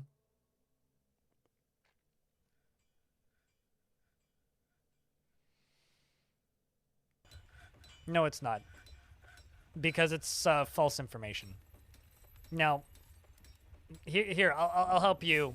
I'll help explain why I think that's a bad title. So it says, "How Dragons Helped Me Conquer Hell?" Why would you put a question mark there for one thing? I see it's after the quotes. "How Dragons Helped Me Conquer Hell?" They didn't. So a title that wouldn't be false would be, "I used dragons to conquer hell in Dwarf Fortress." They didn't help, though. So I would have to say that I used them to do that. But no, it's probably going to be something more along the lines of, like, I made an army of dragons in Dwarf Fortress. Because, like, saying that I conquer hell will be, like, I'm going to pitch this.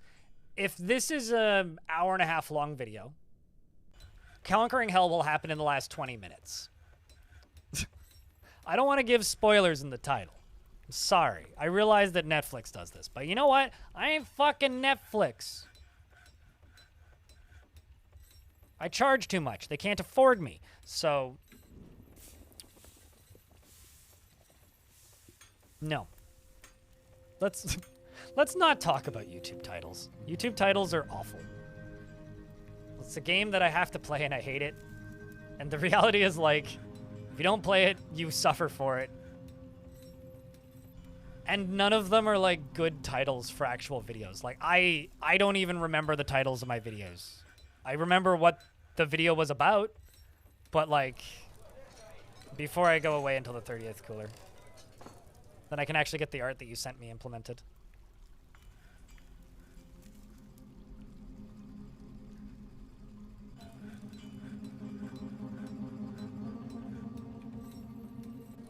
But I don't know. I assume that you guys know what I mean when I say that, like, they exist to please a robot. They don't exist to be useful for YouTube titles. I assume you know what I mean, so.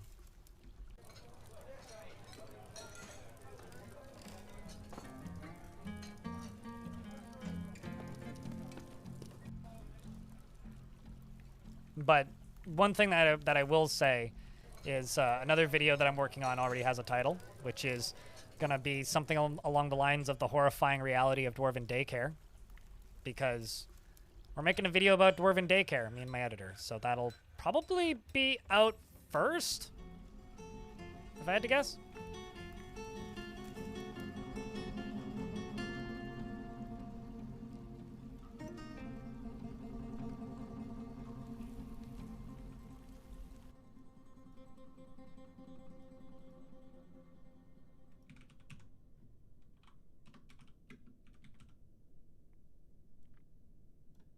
There you go.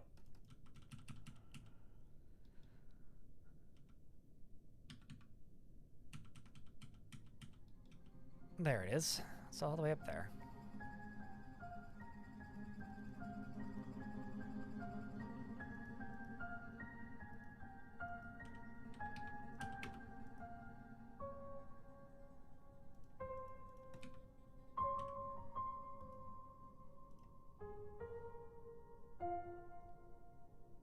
You also briefly did a reclaim without saving, because you're purposely collapsing a hole directly into hell.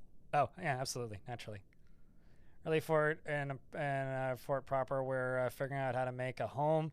I'm thinking about open concept bedrooms. That would be interesting, actually. Like less doors between bedrooms, because they're just zones, right? Like you don't actually have to put walls around them. That'd be interesting. It's a build idea. I should try that sometime.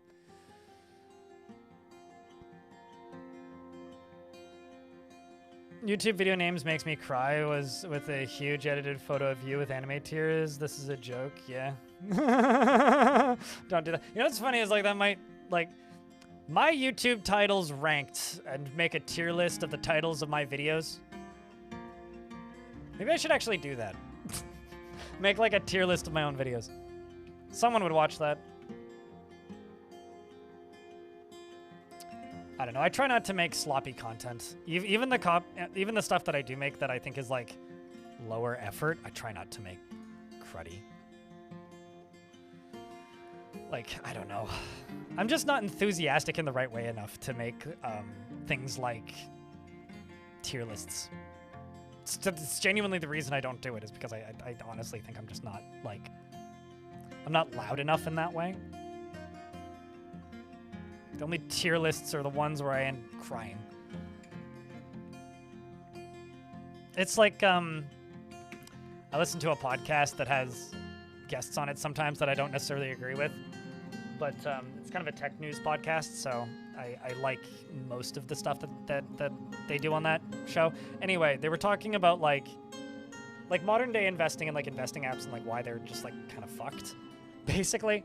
And there's a quote from that podcast which I think is really funny. It's the Better Offline podcast. It's Zitron's podcast, but one of the guest hosts was just like, it's like the key to figuring out current trends is what would piss you off the most. That's probably what's going to happen. It's like, what's the thing that is the most aggravating? That's what will take off, because that's what gets promoted on Twitter. It's like, what is the most likely to make people really, really mad? Because that's the next trend. I don't think that would be worth the time. I mean, also, I think tier lists are awful. I hate watching them and don't want to make them, so I'm not going to make one. If I liked them, was very passionate and excited about tier lists, and really wanted to make one, then sure, I would do high-effort tier lists like that. No interest in doing that. The only place I feel like a tier list would ever show up in my work would be as an offhanded side joke. Like a reference to something I think is actively stupid. Ironic tier lists, on the other hand, yeah, like a 30-second off joke. Like that's, you know, like when in the Gremlin video, when I threw the Gremlin on screen with a fake Twitch chat behind him, and like levers implying that he was like the streamer, like stuff like that, you know, like ironic face cam. But am I ever actually gonna make a tier list for my YouTube channel? No, because that shouldn't be monetized. Like that's shit. Like, you deserve better entertainment, people.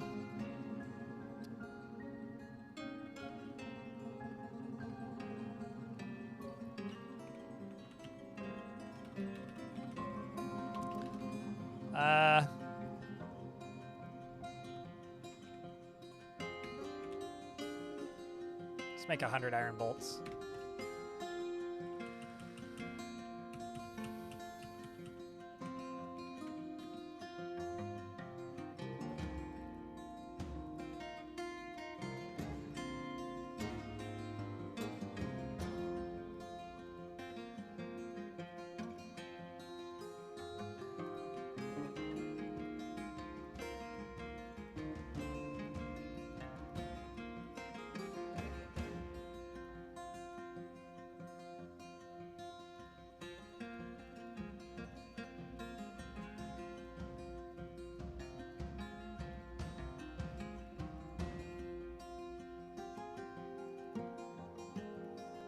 I'm making an actual catacomb thing.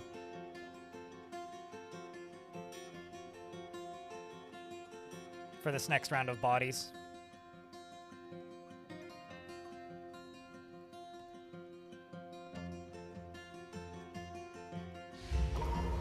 Chef's intern. It's gone into a Fey mood.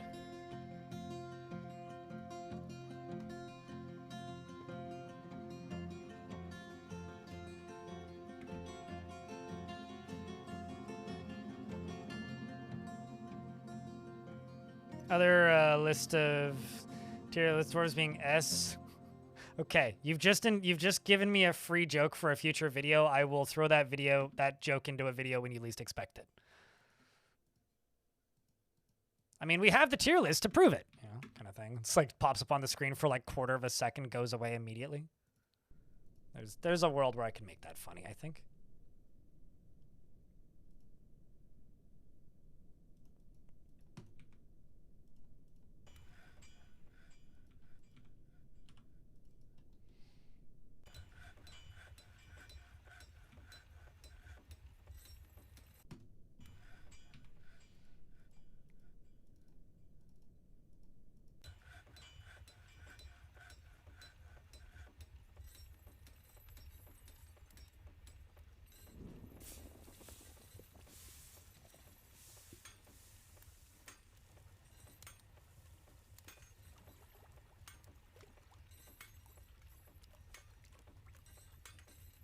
All right.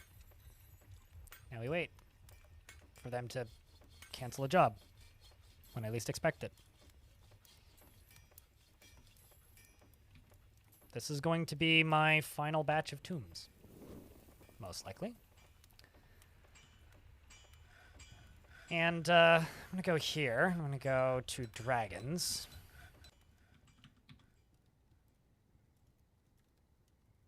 War train. War train.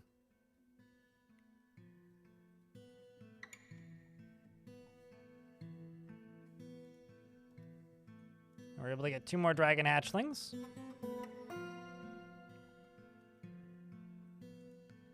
So we're going to war train 2 dragons. I'm going to assign them both to Eric. And then Eric is going to go on one final round of battles.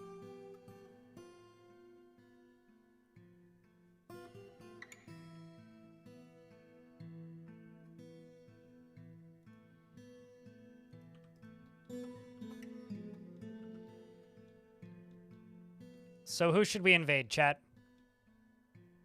Currently, I'm not at war with anybody.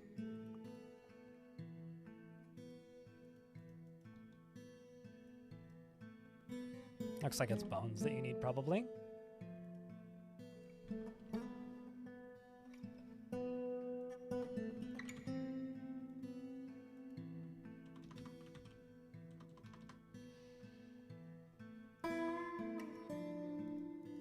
I will slaughter the ponies, the bunny, or geld the bunny, I guess.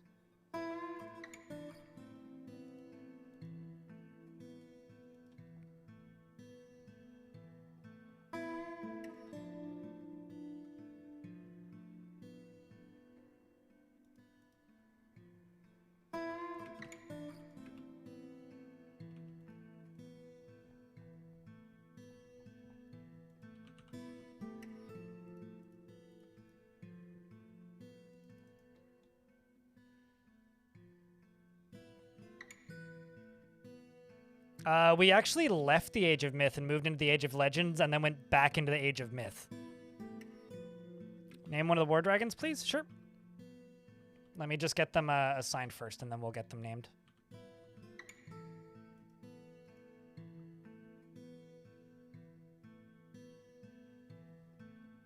Because I just need stray War Dragons to appear. There, so that's the first War Rock. Oh, actually, sorry, I can't give you one of the War Dragons because it's Nermal and Smugette, which are both already named. I could give you the new War Rock, though. Sorry, the dragons got named a long time ago. And I feel bad if I'm renaming them.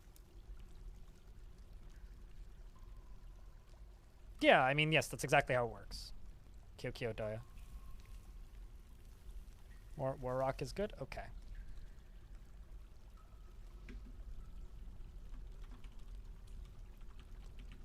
Potmasa is not the type to fall in love or even develop positive feelings, only rarely tries to assert himself in conversation, and is pleased by his own appearance and talents.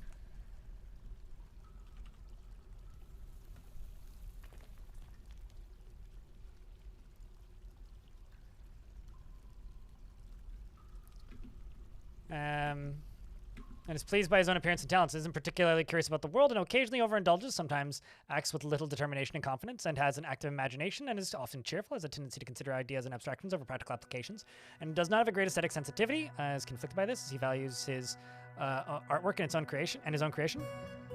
And he is slow to trust others and often acts with compassion, and is a friendly individual, and tends to not reveal personal information, and tries to keep his things orderly. And I'm going to take these 2 squads. I'm going to go down to the caverns. And I'm going to send them to right about here. A forgotten beast has arrived. This is a gigantic scaly scorpion. It has a pair of knobby antennae and it belches and croaks. Its red-purple scales are small and overlapping. Beware its poison sting. Where is it? Okay, well, this can get into the fort and get blasted by the baby dragons.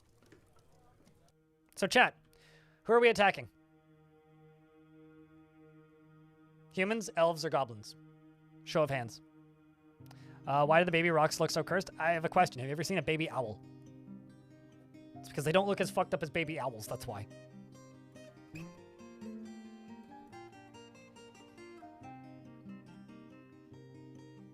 Also, congratulations on finally catching a stream, Patrick Stevens. I mean, we've been happily trading with the elves, and we only started pissing them off recently. I kind of thought they would invade me, but they haven't yet, so. Go, babies! Get them, boys! I'm always impressed by how effective they are.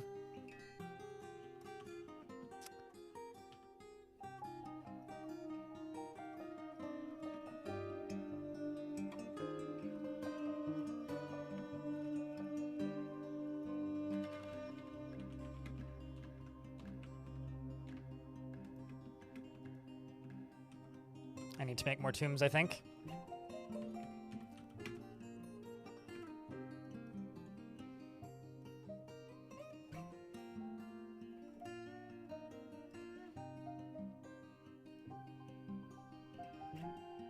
And there they all go. So I'm going to go here. We're currently allied with the elves. I'm about to break that alliance.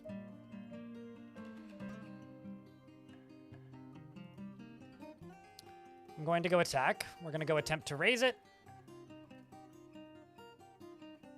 Good luck, dwarves. I need a big round of beers for the dwarves for good luck. Who needs bolt throwers when you have dragons? Yep.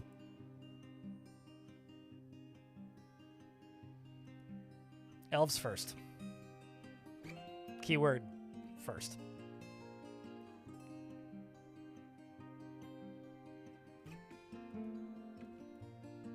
And there they go.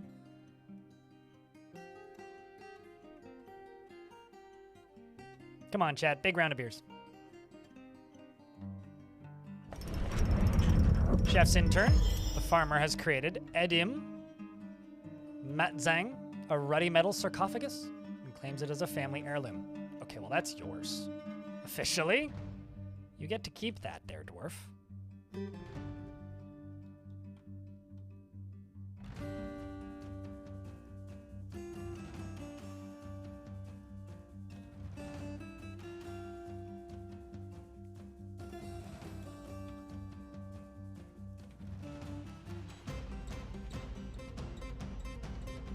I have to say that might be the coolest sarcophagus I've seen in a very long time.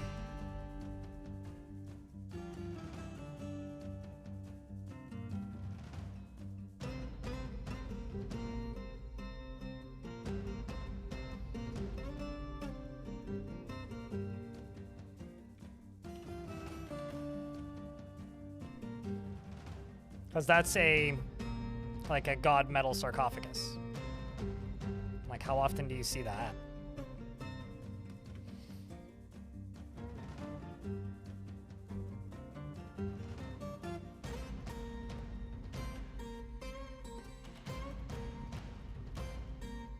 So we're just gonna wait until they drop that off.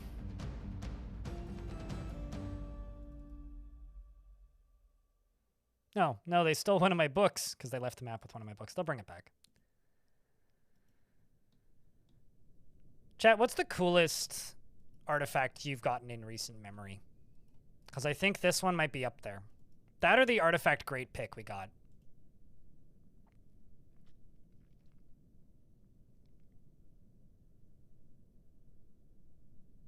Iron ore bed. Ooh. It's not a very comfy bed, I don't think.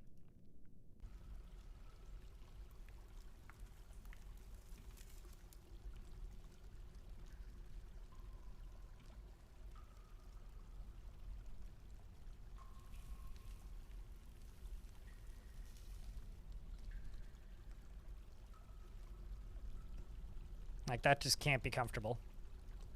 A net named Lida. Gotta put a Lida on it. Vicious Peeves Semestra Kibialia has come. A giant humanoid monster with 2 heads. You sound legendary. Quite the name. Oh, you've killed 3 humans. Okay. No items, though. Right. Well, it's time to get barbecued. Dwarven bone chest. It's been so long since I've had one of those. Got a flail god weapon? Oof. I had a couple of maces in this world. You have a quartz coffin. Yeah, I've kind of run out of... I've stopped keeping track of the number of adamantine artifacts I've gotten in this fort. And they come in and just a blap! Oh wow, it actually lived for a second.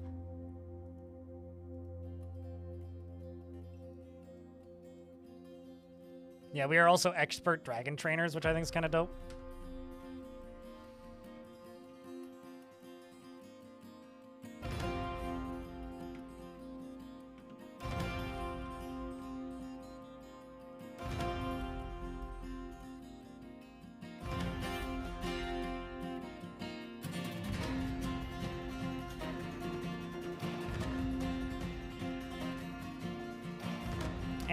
What could possibly go wrong, aside from everything?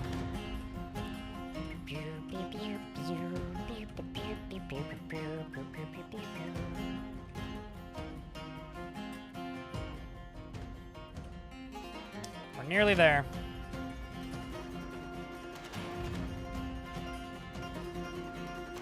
All right, all the dwarves have left the map, so now we wait. We find out how deep this rabbit hole goes. So this right here, Chef's Intern's Coffin, is a ready metal sarcophagus. It's worth 88,900 dwarf bucks. All craft store ship is of the highest quality. A dwarf's been found dead. Oh, that's not good. Eh? Oh. You burned to death. Well, that's unfortunate. Oh well. Can't fix them all.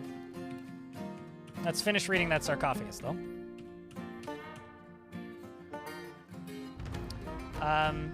It's a ruddy metal sarcophagus. All craftsmanship is at the highest quality. It's decorated with cave spider silk, encircled with bands of square-cut lace agates, oval green glass cabochons, horse bone, and this object menaces with spikes of ruddy metal and diorite. On the item is an image of Nissa Alidives, the elf, and Senna Fire Fist Realms, the Odorous, the troll in Dolomite. Fist Realms, the Odorous, is striking down Alidives. The artwork relates to the killing of the elf by the troll in the Wall of Fists in 63. That's just like a story told about anybody in my chat. Except chat's the troll, right? On the item is an image of dwarves in Cherry Opal. The dwarves are laboring. The artwork relates to the foundation of Monstermesh by Thunderfire, the Crystal Storm of the Bolt of Contests in the early spring of 239. Mother truckers.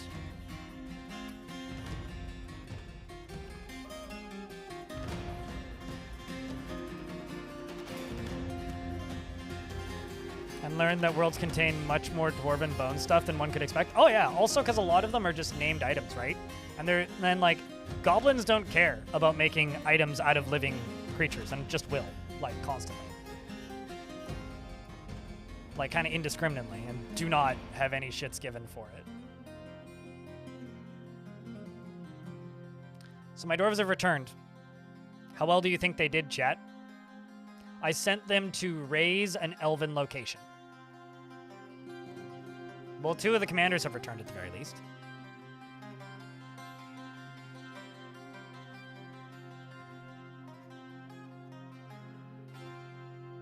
They went.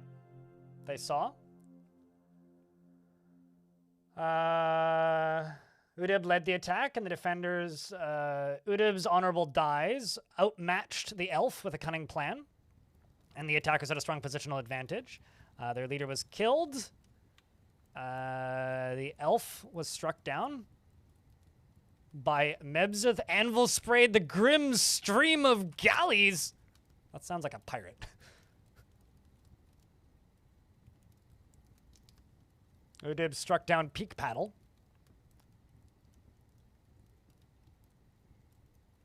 I want to see how my dragons do. Do items get named with a notable kill? Get artifact modifiers? They do get the artifact accuracy modifier, yes. I don't know if that applies to adventure mode, though. It's because, like, the reason they name items instead of just making artifacts is because, like, mechanically it would be frustrating to have one of your squad dudes just leave and, like, make an artifact during a fight, so they name weapons instead. Like, they're literally making an artifact. It's just they're transforming an item into an artifact instead of, you know, doing other things. Named items get bonuses? Yep. They get a accuracy bonus.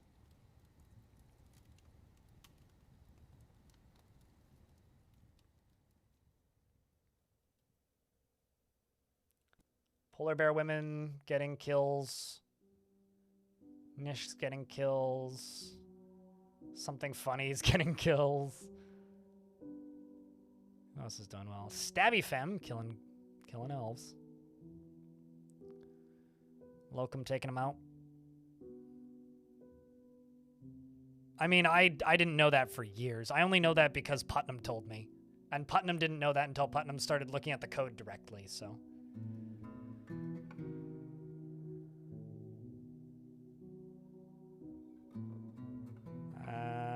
Nermal is getting kills.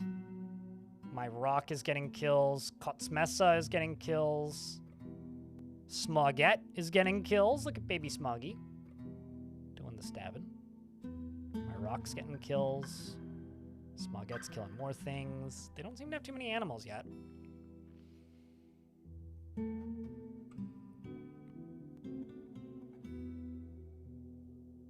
This is all because they didn't bring me a breeding pair of giant bears. They only brought me male ones. And they can breed, but it's not going to be very effective in making babies.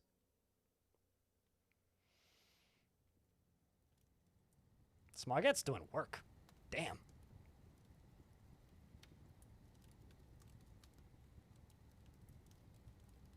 This has been quite the fight already. The polar bear people are also crushing.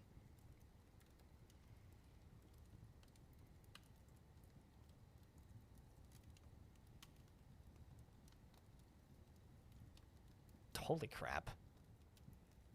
Like, I realize they are full adamantine squads. And 2 dragons and 2 rocks. Which is a ridiculous visual to imagine.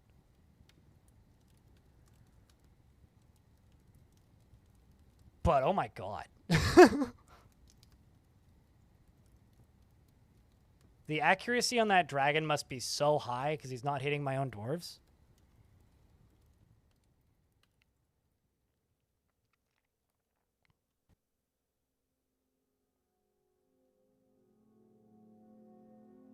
I also have to say,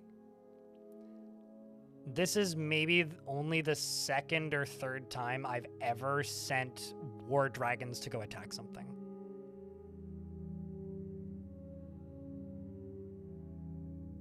So,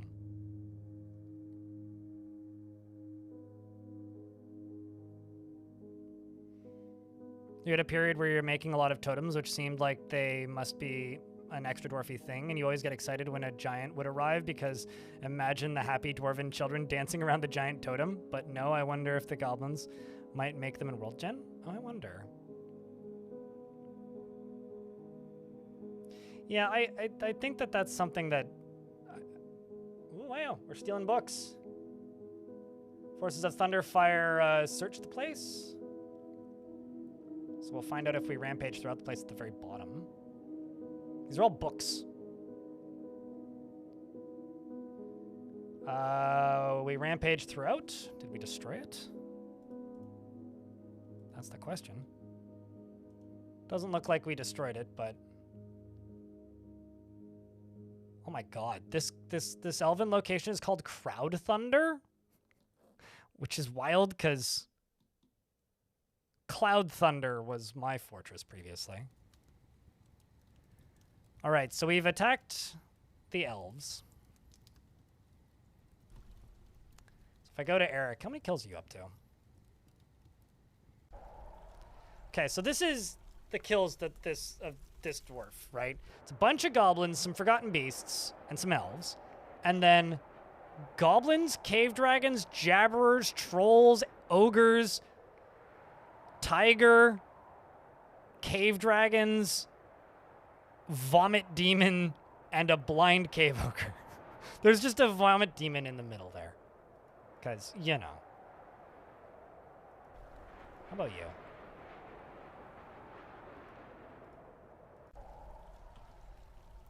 All right, chat. We're going to invade one more location. And for the fun of it, let's go attack the human town of Worker Halls. We're going to pillage. And I'm going to say done. And I'm also going to go to reports and just double check. Make sure they didn't get anything out of it. No, they didn't. I'm starting 2 wars. There's Stabby fam. How many kills are you up to? Killed a white demon and a vomit demon. How about you? Udib? No demons. Not that I'm seeing. You did kill Vomit Comet, though, which I'll never forgive you for.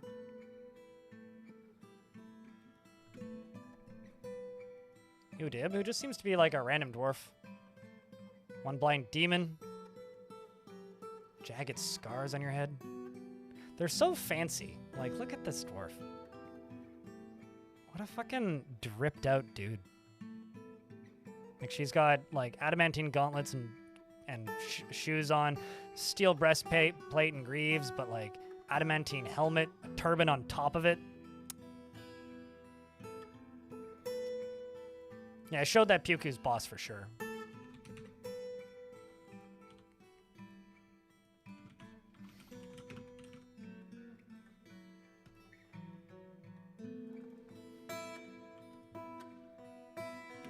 Like, random soldier here who's storing an item before heading back out, I presume.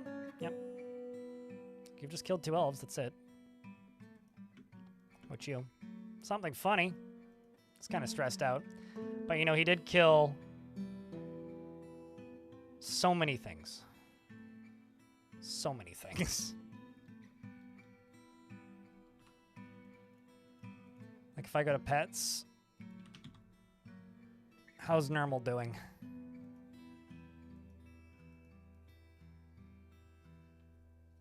Damn, dude.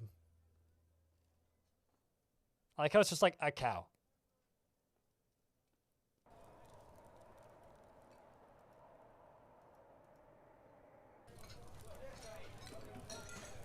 Also, you work animals.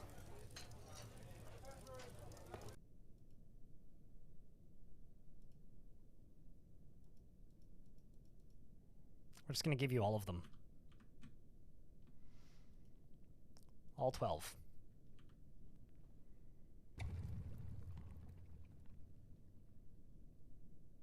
Cheers, Lucio.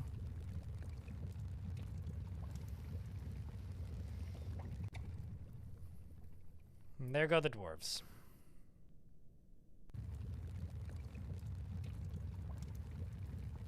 Because peace can't last forever, after all. Perhaps the goblins will be next.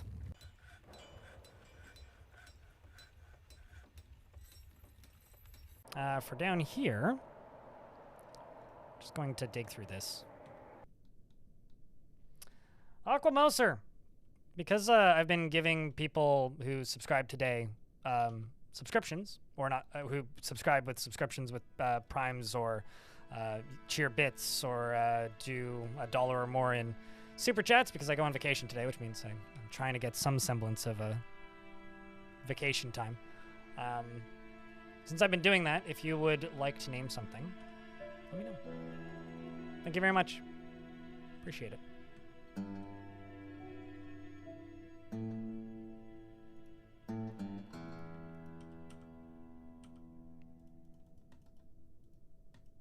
So thanks for helping keep the channel funded. 1 Prime sub at a time.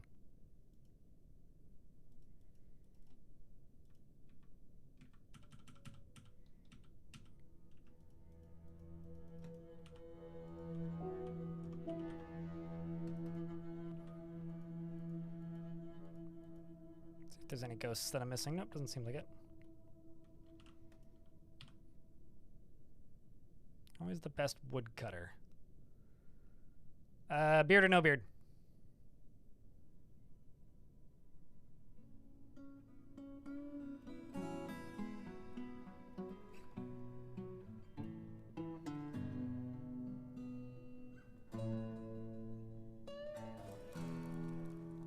I'll just make sure that you get the task proper instead of just the skill.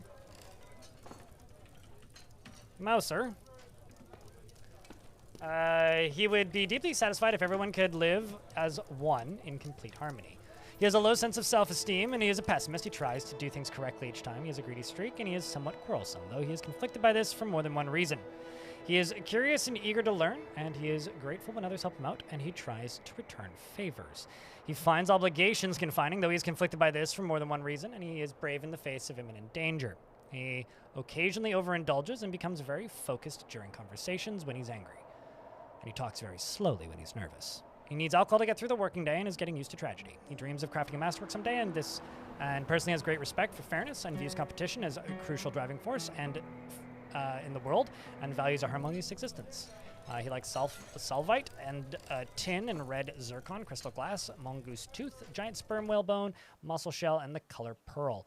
Bracelets, bladeweed for their stiff triangular leaves, and the words of the teacher of meandering. And the sound of the amethyst wonders, and when possible prefers to consume giant Rambuchan wine, and absolutely hates burning maggots. Welcome to the fort. And you've got 2 friends. Both of them are still alive. And as for your axe, you've got a steel battle axe. So, just kind of as a little bit of housekeeping for the minute, I am going on vacation for 4 or 5 days-ish at the end of this stream. I will be back streaming on the 30th, hopefully with 2, ideally 3 completed video projects when I get back. So if you are planning to support with something like Prime, today is the best day to do it, because otherwise you have to tune in on the 30th or it lands on the paycheck after June. June will be my birthday, so I think that's actually the first time I've said that on stream this year. June 3rd, so like the 3rd stream back will be my birthday. So I have to do something for that. I don't know what, but I'll figure something out. Can you get a rock or a dragon? Sure, after game save. There are baby dragons available, but there's full-grown rocks available. So there's just no full-grown dragons available.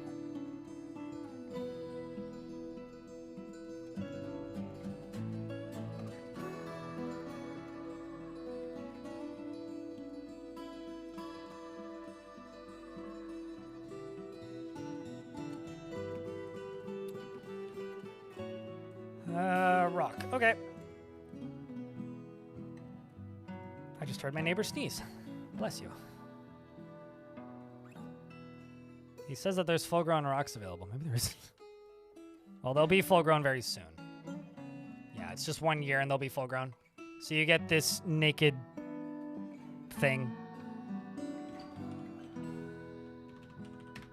Fami Noir is very greedy, somewhat scatterbrained, and moved by art and natural beauty. He is troubled by this since he dislikes the natural world. He is stubborn and has a tendency to go it alone without considering the advice of others, and he doesn't seek out excitement. He tries to do things correctly each time, and he has a tendency to consider ideas and abstractions over practical applications, and he is pleased by his own appearance and talents, and tends to be passive in discussions.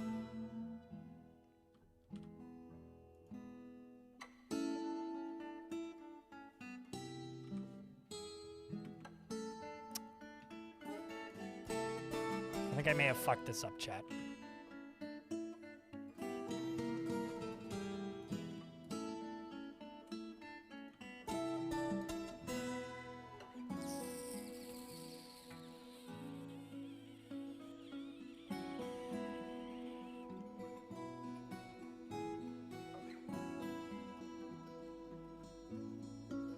Just gonna have to reassign these war rocks to this dwarf,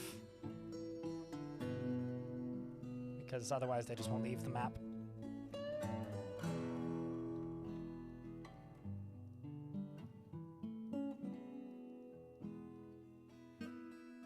The 3rd is my birthday, and it's a Wednesday, so yeah, I'll be on. Unless, like, I don't know, I break my leg or something. Or I don't know, what would I need to break to not be able to stream? If I broke both my hands and my jaw, so I couldn't speak or use a mouse. Otherwise, I will be on. I think I've streamed on my birthday basically every year for the last decade or some shit.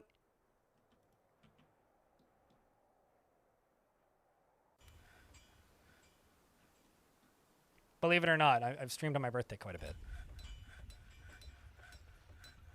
And this is my Hell Tavern, which I've probably got some musical instruments I could put in here, actually.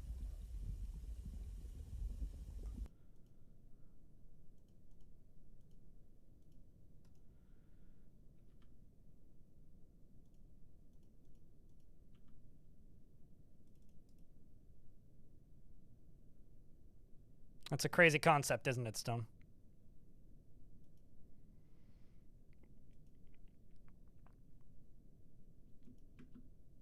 Oh no, Shio's stumbling around obliviously. Hang in there, Dwarf.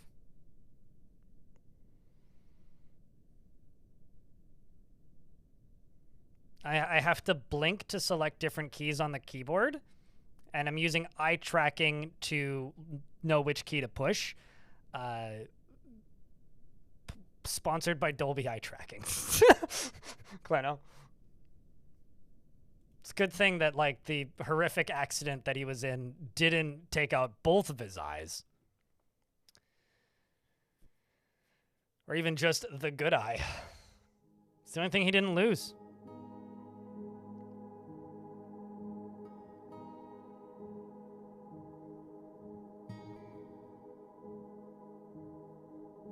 So now we are waiting. We are waiting for if and when the dwarves return, while smoothing the entirety of the fortress, more or less.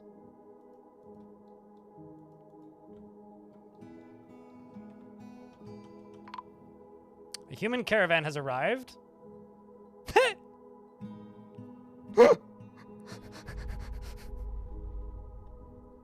I am actively rating them, right? A human caravan has arrived from Sedimonom.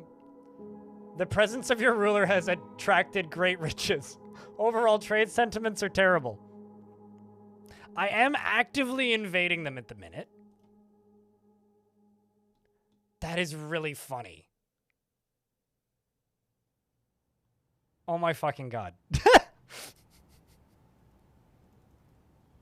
That's not how I thought that would go. I just thought they wouldn't come trade.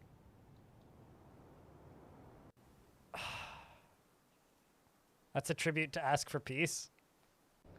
I suppose. I'm just gonna give them all my used clothing and tell them to go away.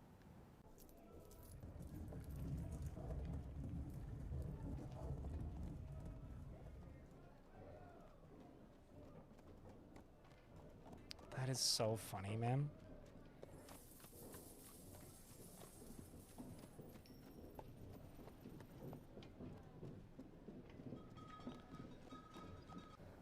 That's so funny.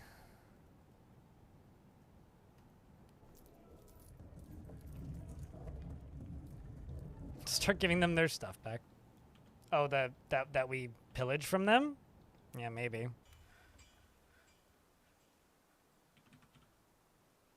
Just gonna give them this artifact because, you know.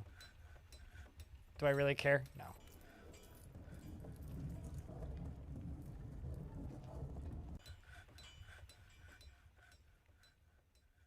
What could stop me streaming on my birthday? I was like, ooh, true love. Not a horrific accident.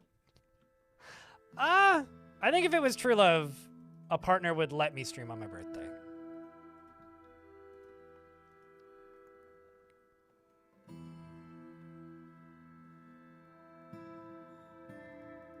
You know?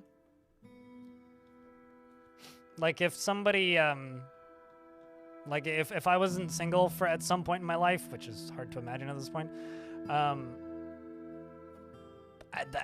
it wouldn't work unless I was allowed to stream on my birthday, you know?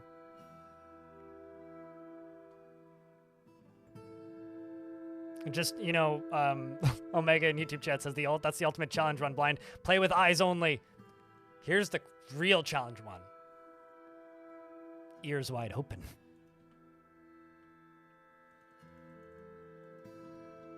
I don't know, like Dolby eye tracking's pretty good.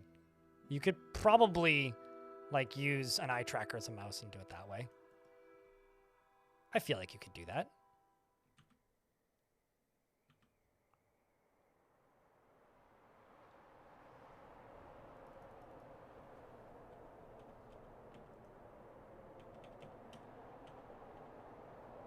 I do feel like you could do that.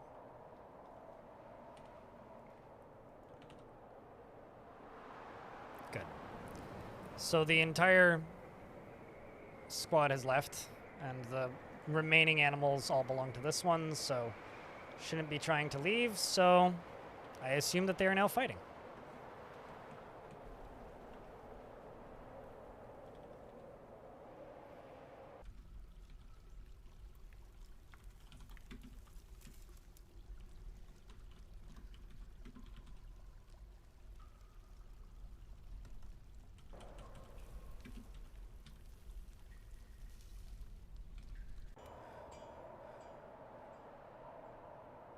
Just the cloud of giant birds following the Dwarf captain around is very funny to me.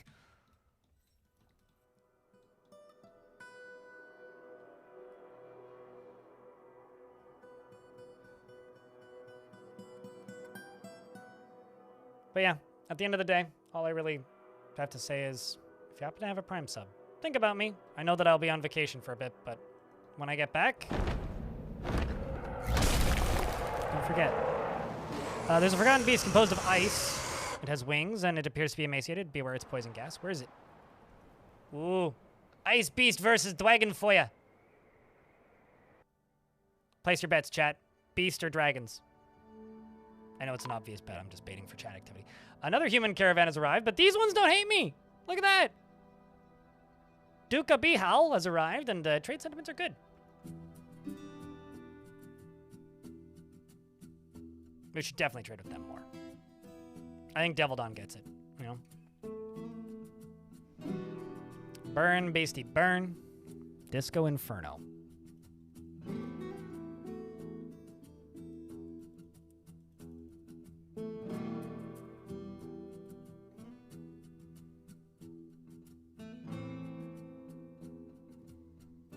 Also, there's been a weird bug in the game as of late, which is whenever you activate your squads, your soldiers just kill all of your visitors. And I really hope that that gets looked into at some point, because it seems busted.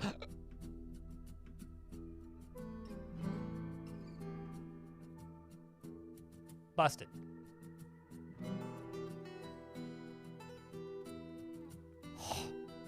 Babies. Well, they killed it, but they didn't kill it with fire. Wow.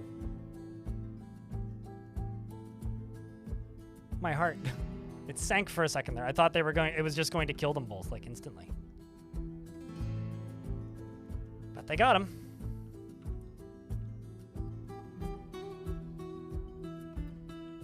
What was it made of? Ice. So it didn't have a burning point.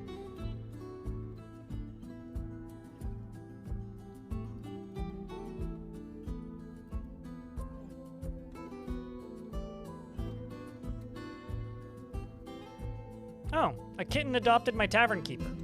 Just look at that. I'm gonna sell you these, because they're the ones that don't like us very much. That's fine. Trade sentiments can stay terrible. We're gonna trade with these. Oh, well, they're still unloading.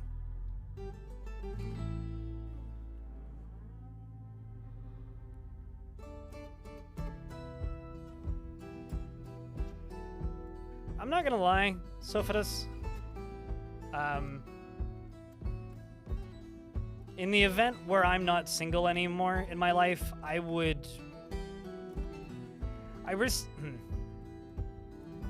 respect why people would feel that way, but let me put it this way. One of the best things that happened to me in my last relationship was that my ex wasn't even remotely interested in being anywhere near the stream and never really became a character on the stream. Like, she showed up occasionally, but never, like, interacted really. And I do actually think that was a benefit, because when she left, it was not a negative for the stream, if that makes sense. And I do think that there's many a world where that being a negative is not healthy for anybody, so.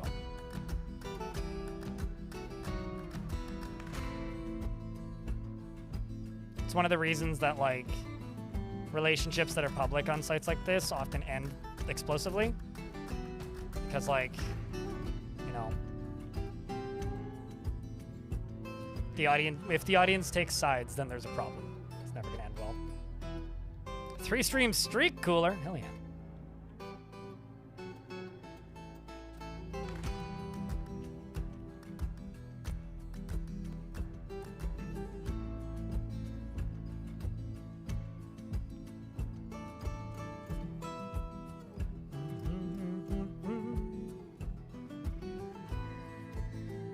Now, I really wonder, when are they going to come back?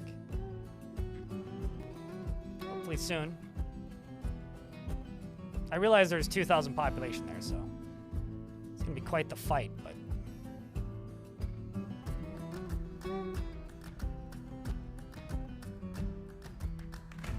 But, like, geez, come on, dwarves.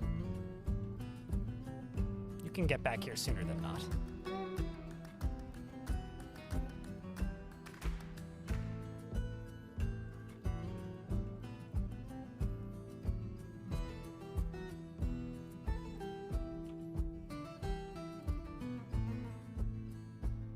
Because I am starting to get close-ish to time. How did I acquire the original dragons? I settled on one and tamed it and then retired the fort immediately, or abandoned the fort immediately, or trained it and then abandoned the fort, and then I settled on another one and trained it and waited for the first one to appear, which it did after a while, and when it appeared it was already semi-wild, and then we had a free dragon. And just like that, breeding pair of dragons. Bada bing, bada boom. That's how we did it. YouTube chat.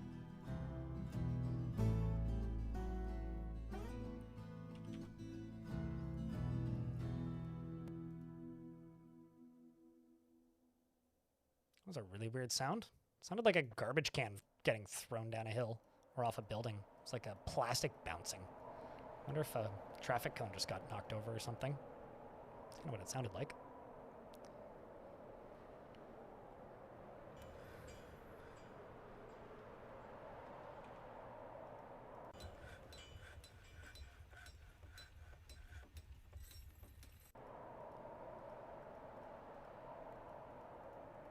One of the fun things about living in a city is sometimes stuff just goes down outside and you get to witness it.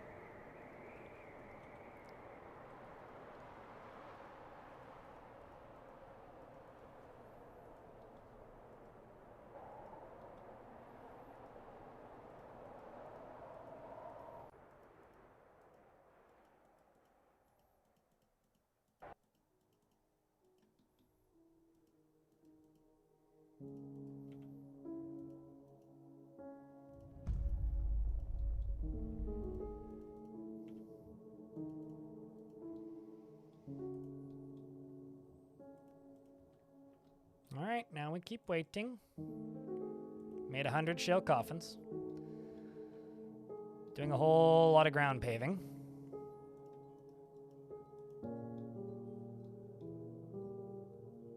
So, kind of regretting sending them to the really big human location. But hopefully they come back soon.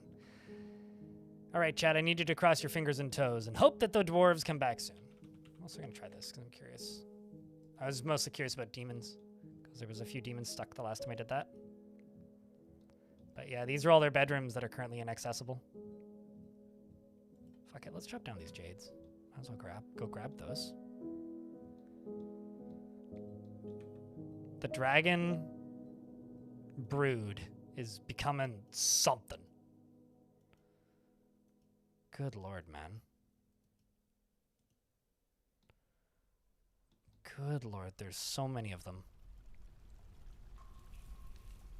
Same with the rocks. Holy crap, dude. So I have a question. I'm not going to toss this save up right away because this save is going to be used in a video, but once the video's out, I will be releasing the save file for this video. Would you, like, when I release save files for forts, do you ever download them? Mess around? Because I feel like there's always, like, this contingent of people that are, like, almost militantly demanding of me, like, releasing the save file. But, like, then I never see any screenshots or anything that anybody ever does with it. It's always like, why? Really? Omega? That's interesting to me.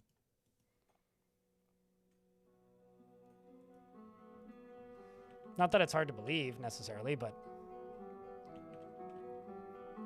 it doesn't seem like that many people do from my perspective, I guess. Like, people must, otherwise they wouldn't ask, but...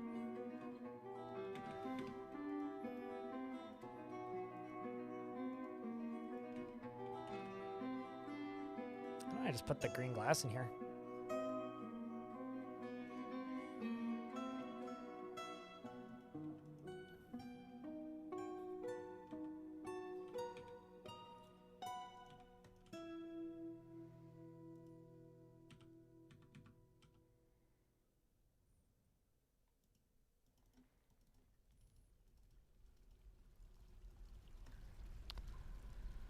Smooth through a bunch of this.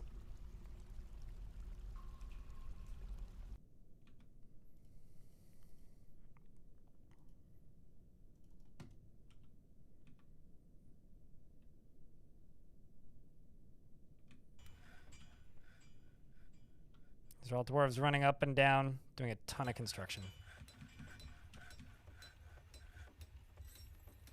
Let's actually see what route they take. Just stop making your own roads? No, it's fair. I just always wonder. I just wonder if there's just like data hoarders out there that are just insisting on saving every single notable fortress. Because it seems like Dwarf Fortress kind of might be that kind of community, you know?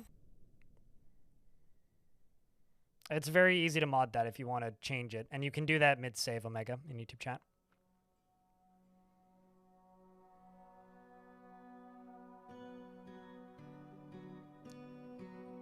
Off, just no stress, and raised an enormous dragon army? I mean, the way it's currently sitting, because it's so far away from everything, you could probably just, like, let it run. Like, if you could stop the wars that I'm starting right now, you could probably just let it run.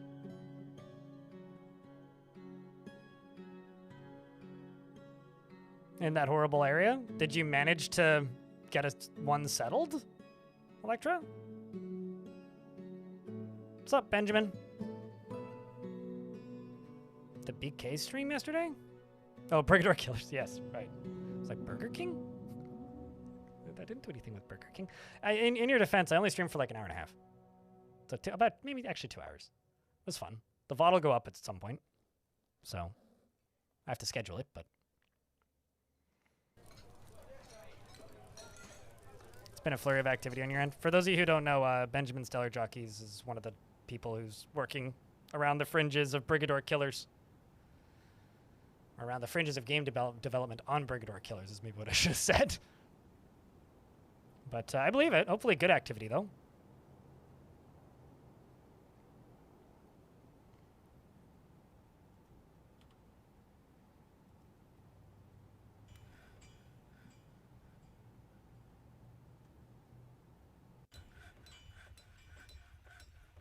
Part of your backyard popular among mosquito larvae have become bee drinking place, so you have to refill a particular puddle every morning on summer. Oh, wow.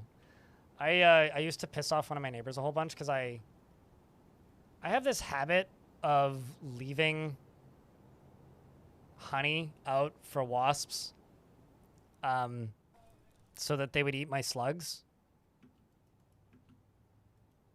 My neighbors were never too pleased about that.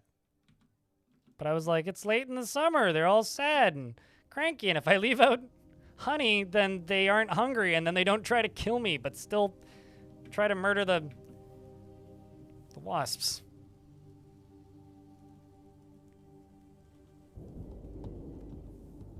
So many things to do. I get you, Benjamin. Yeah, no, I'm very much looking forward to it. It's a solid little demo. A lot more in the demo than I was expecting, too. For some reason, I expected the demo to be a much smaller slice, but there's kind of a lot there. Which kind of surprised me, actually.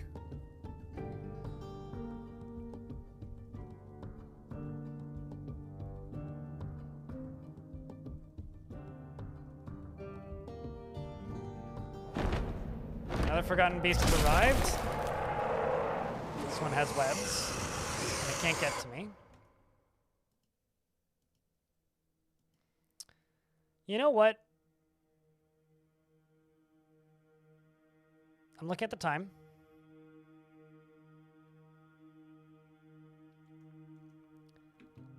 I'm going to leave it up to fate.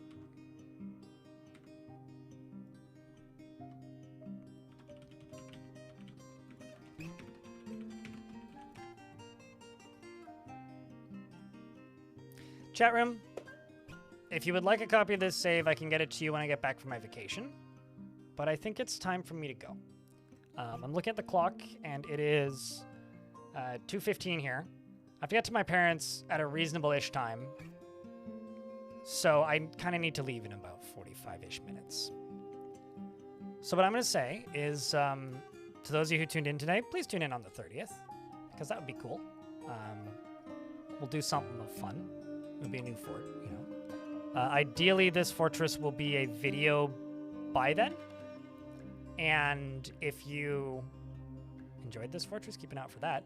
But on top of that, my editor is working on a video covering Dwarven Daycare, which was a pretty fun ordeal back in the day. And I'm going to retire this fortress. So maybe it's time to say goodbye. If you missed this fort, it'll be available eventually for you to go grab. It's also already up on the Discord if you want it right now. But it's a slightly older version.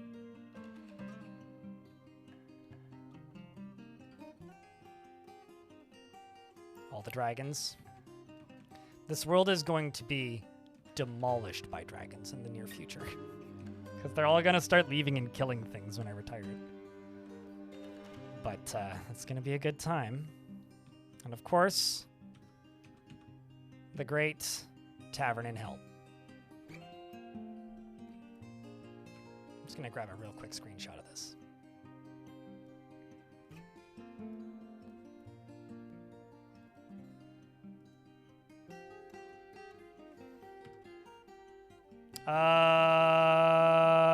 The elves weren't happy with me, but I hadn't invaded anybody yet.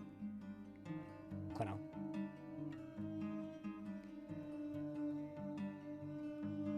It's time to retire the fort.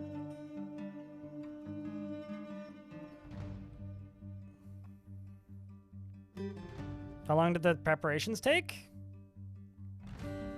I want to say that fort lasted about 25, 30 years. Mudcorp was like 15 streams or something. It's like a month's worth of streams, basically. Okay. First things first.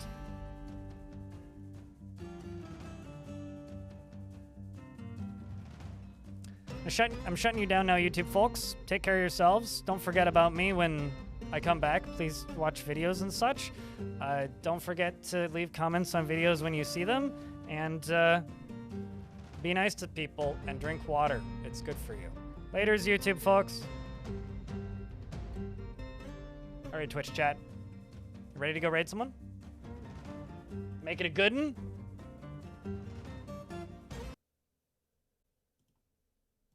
Let's see who's on.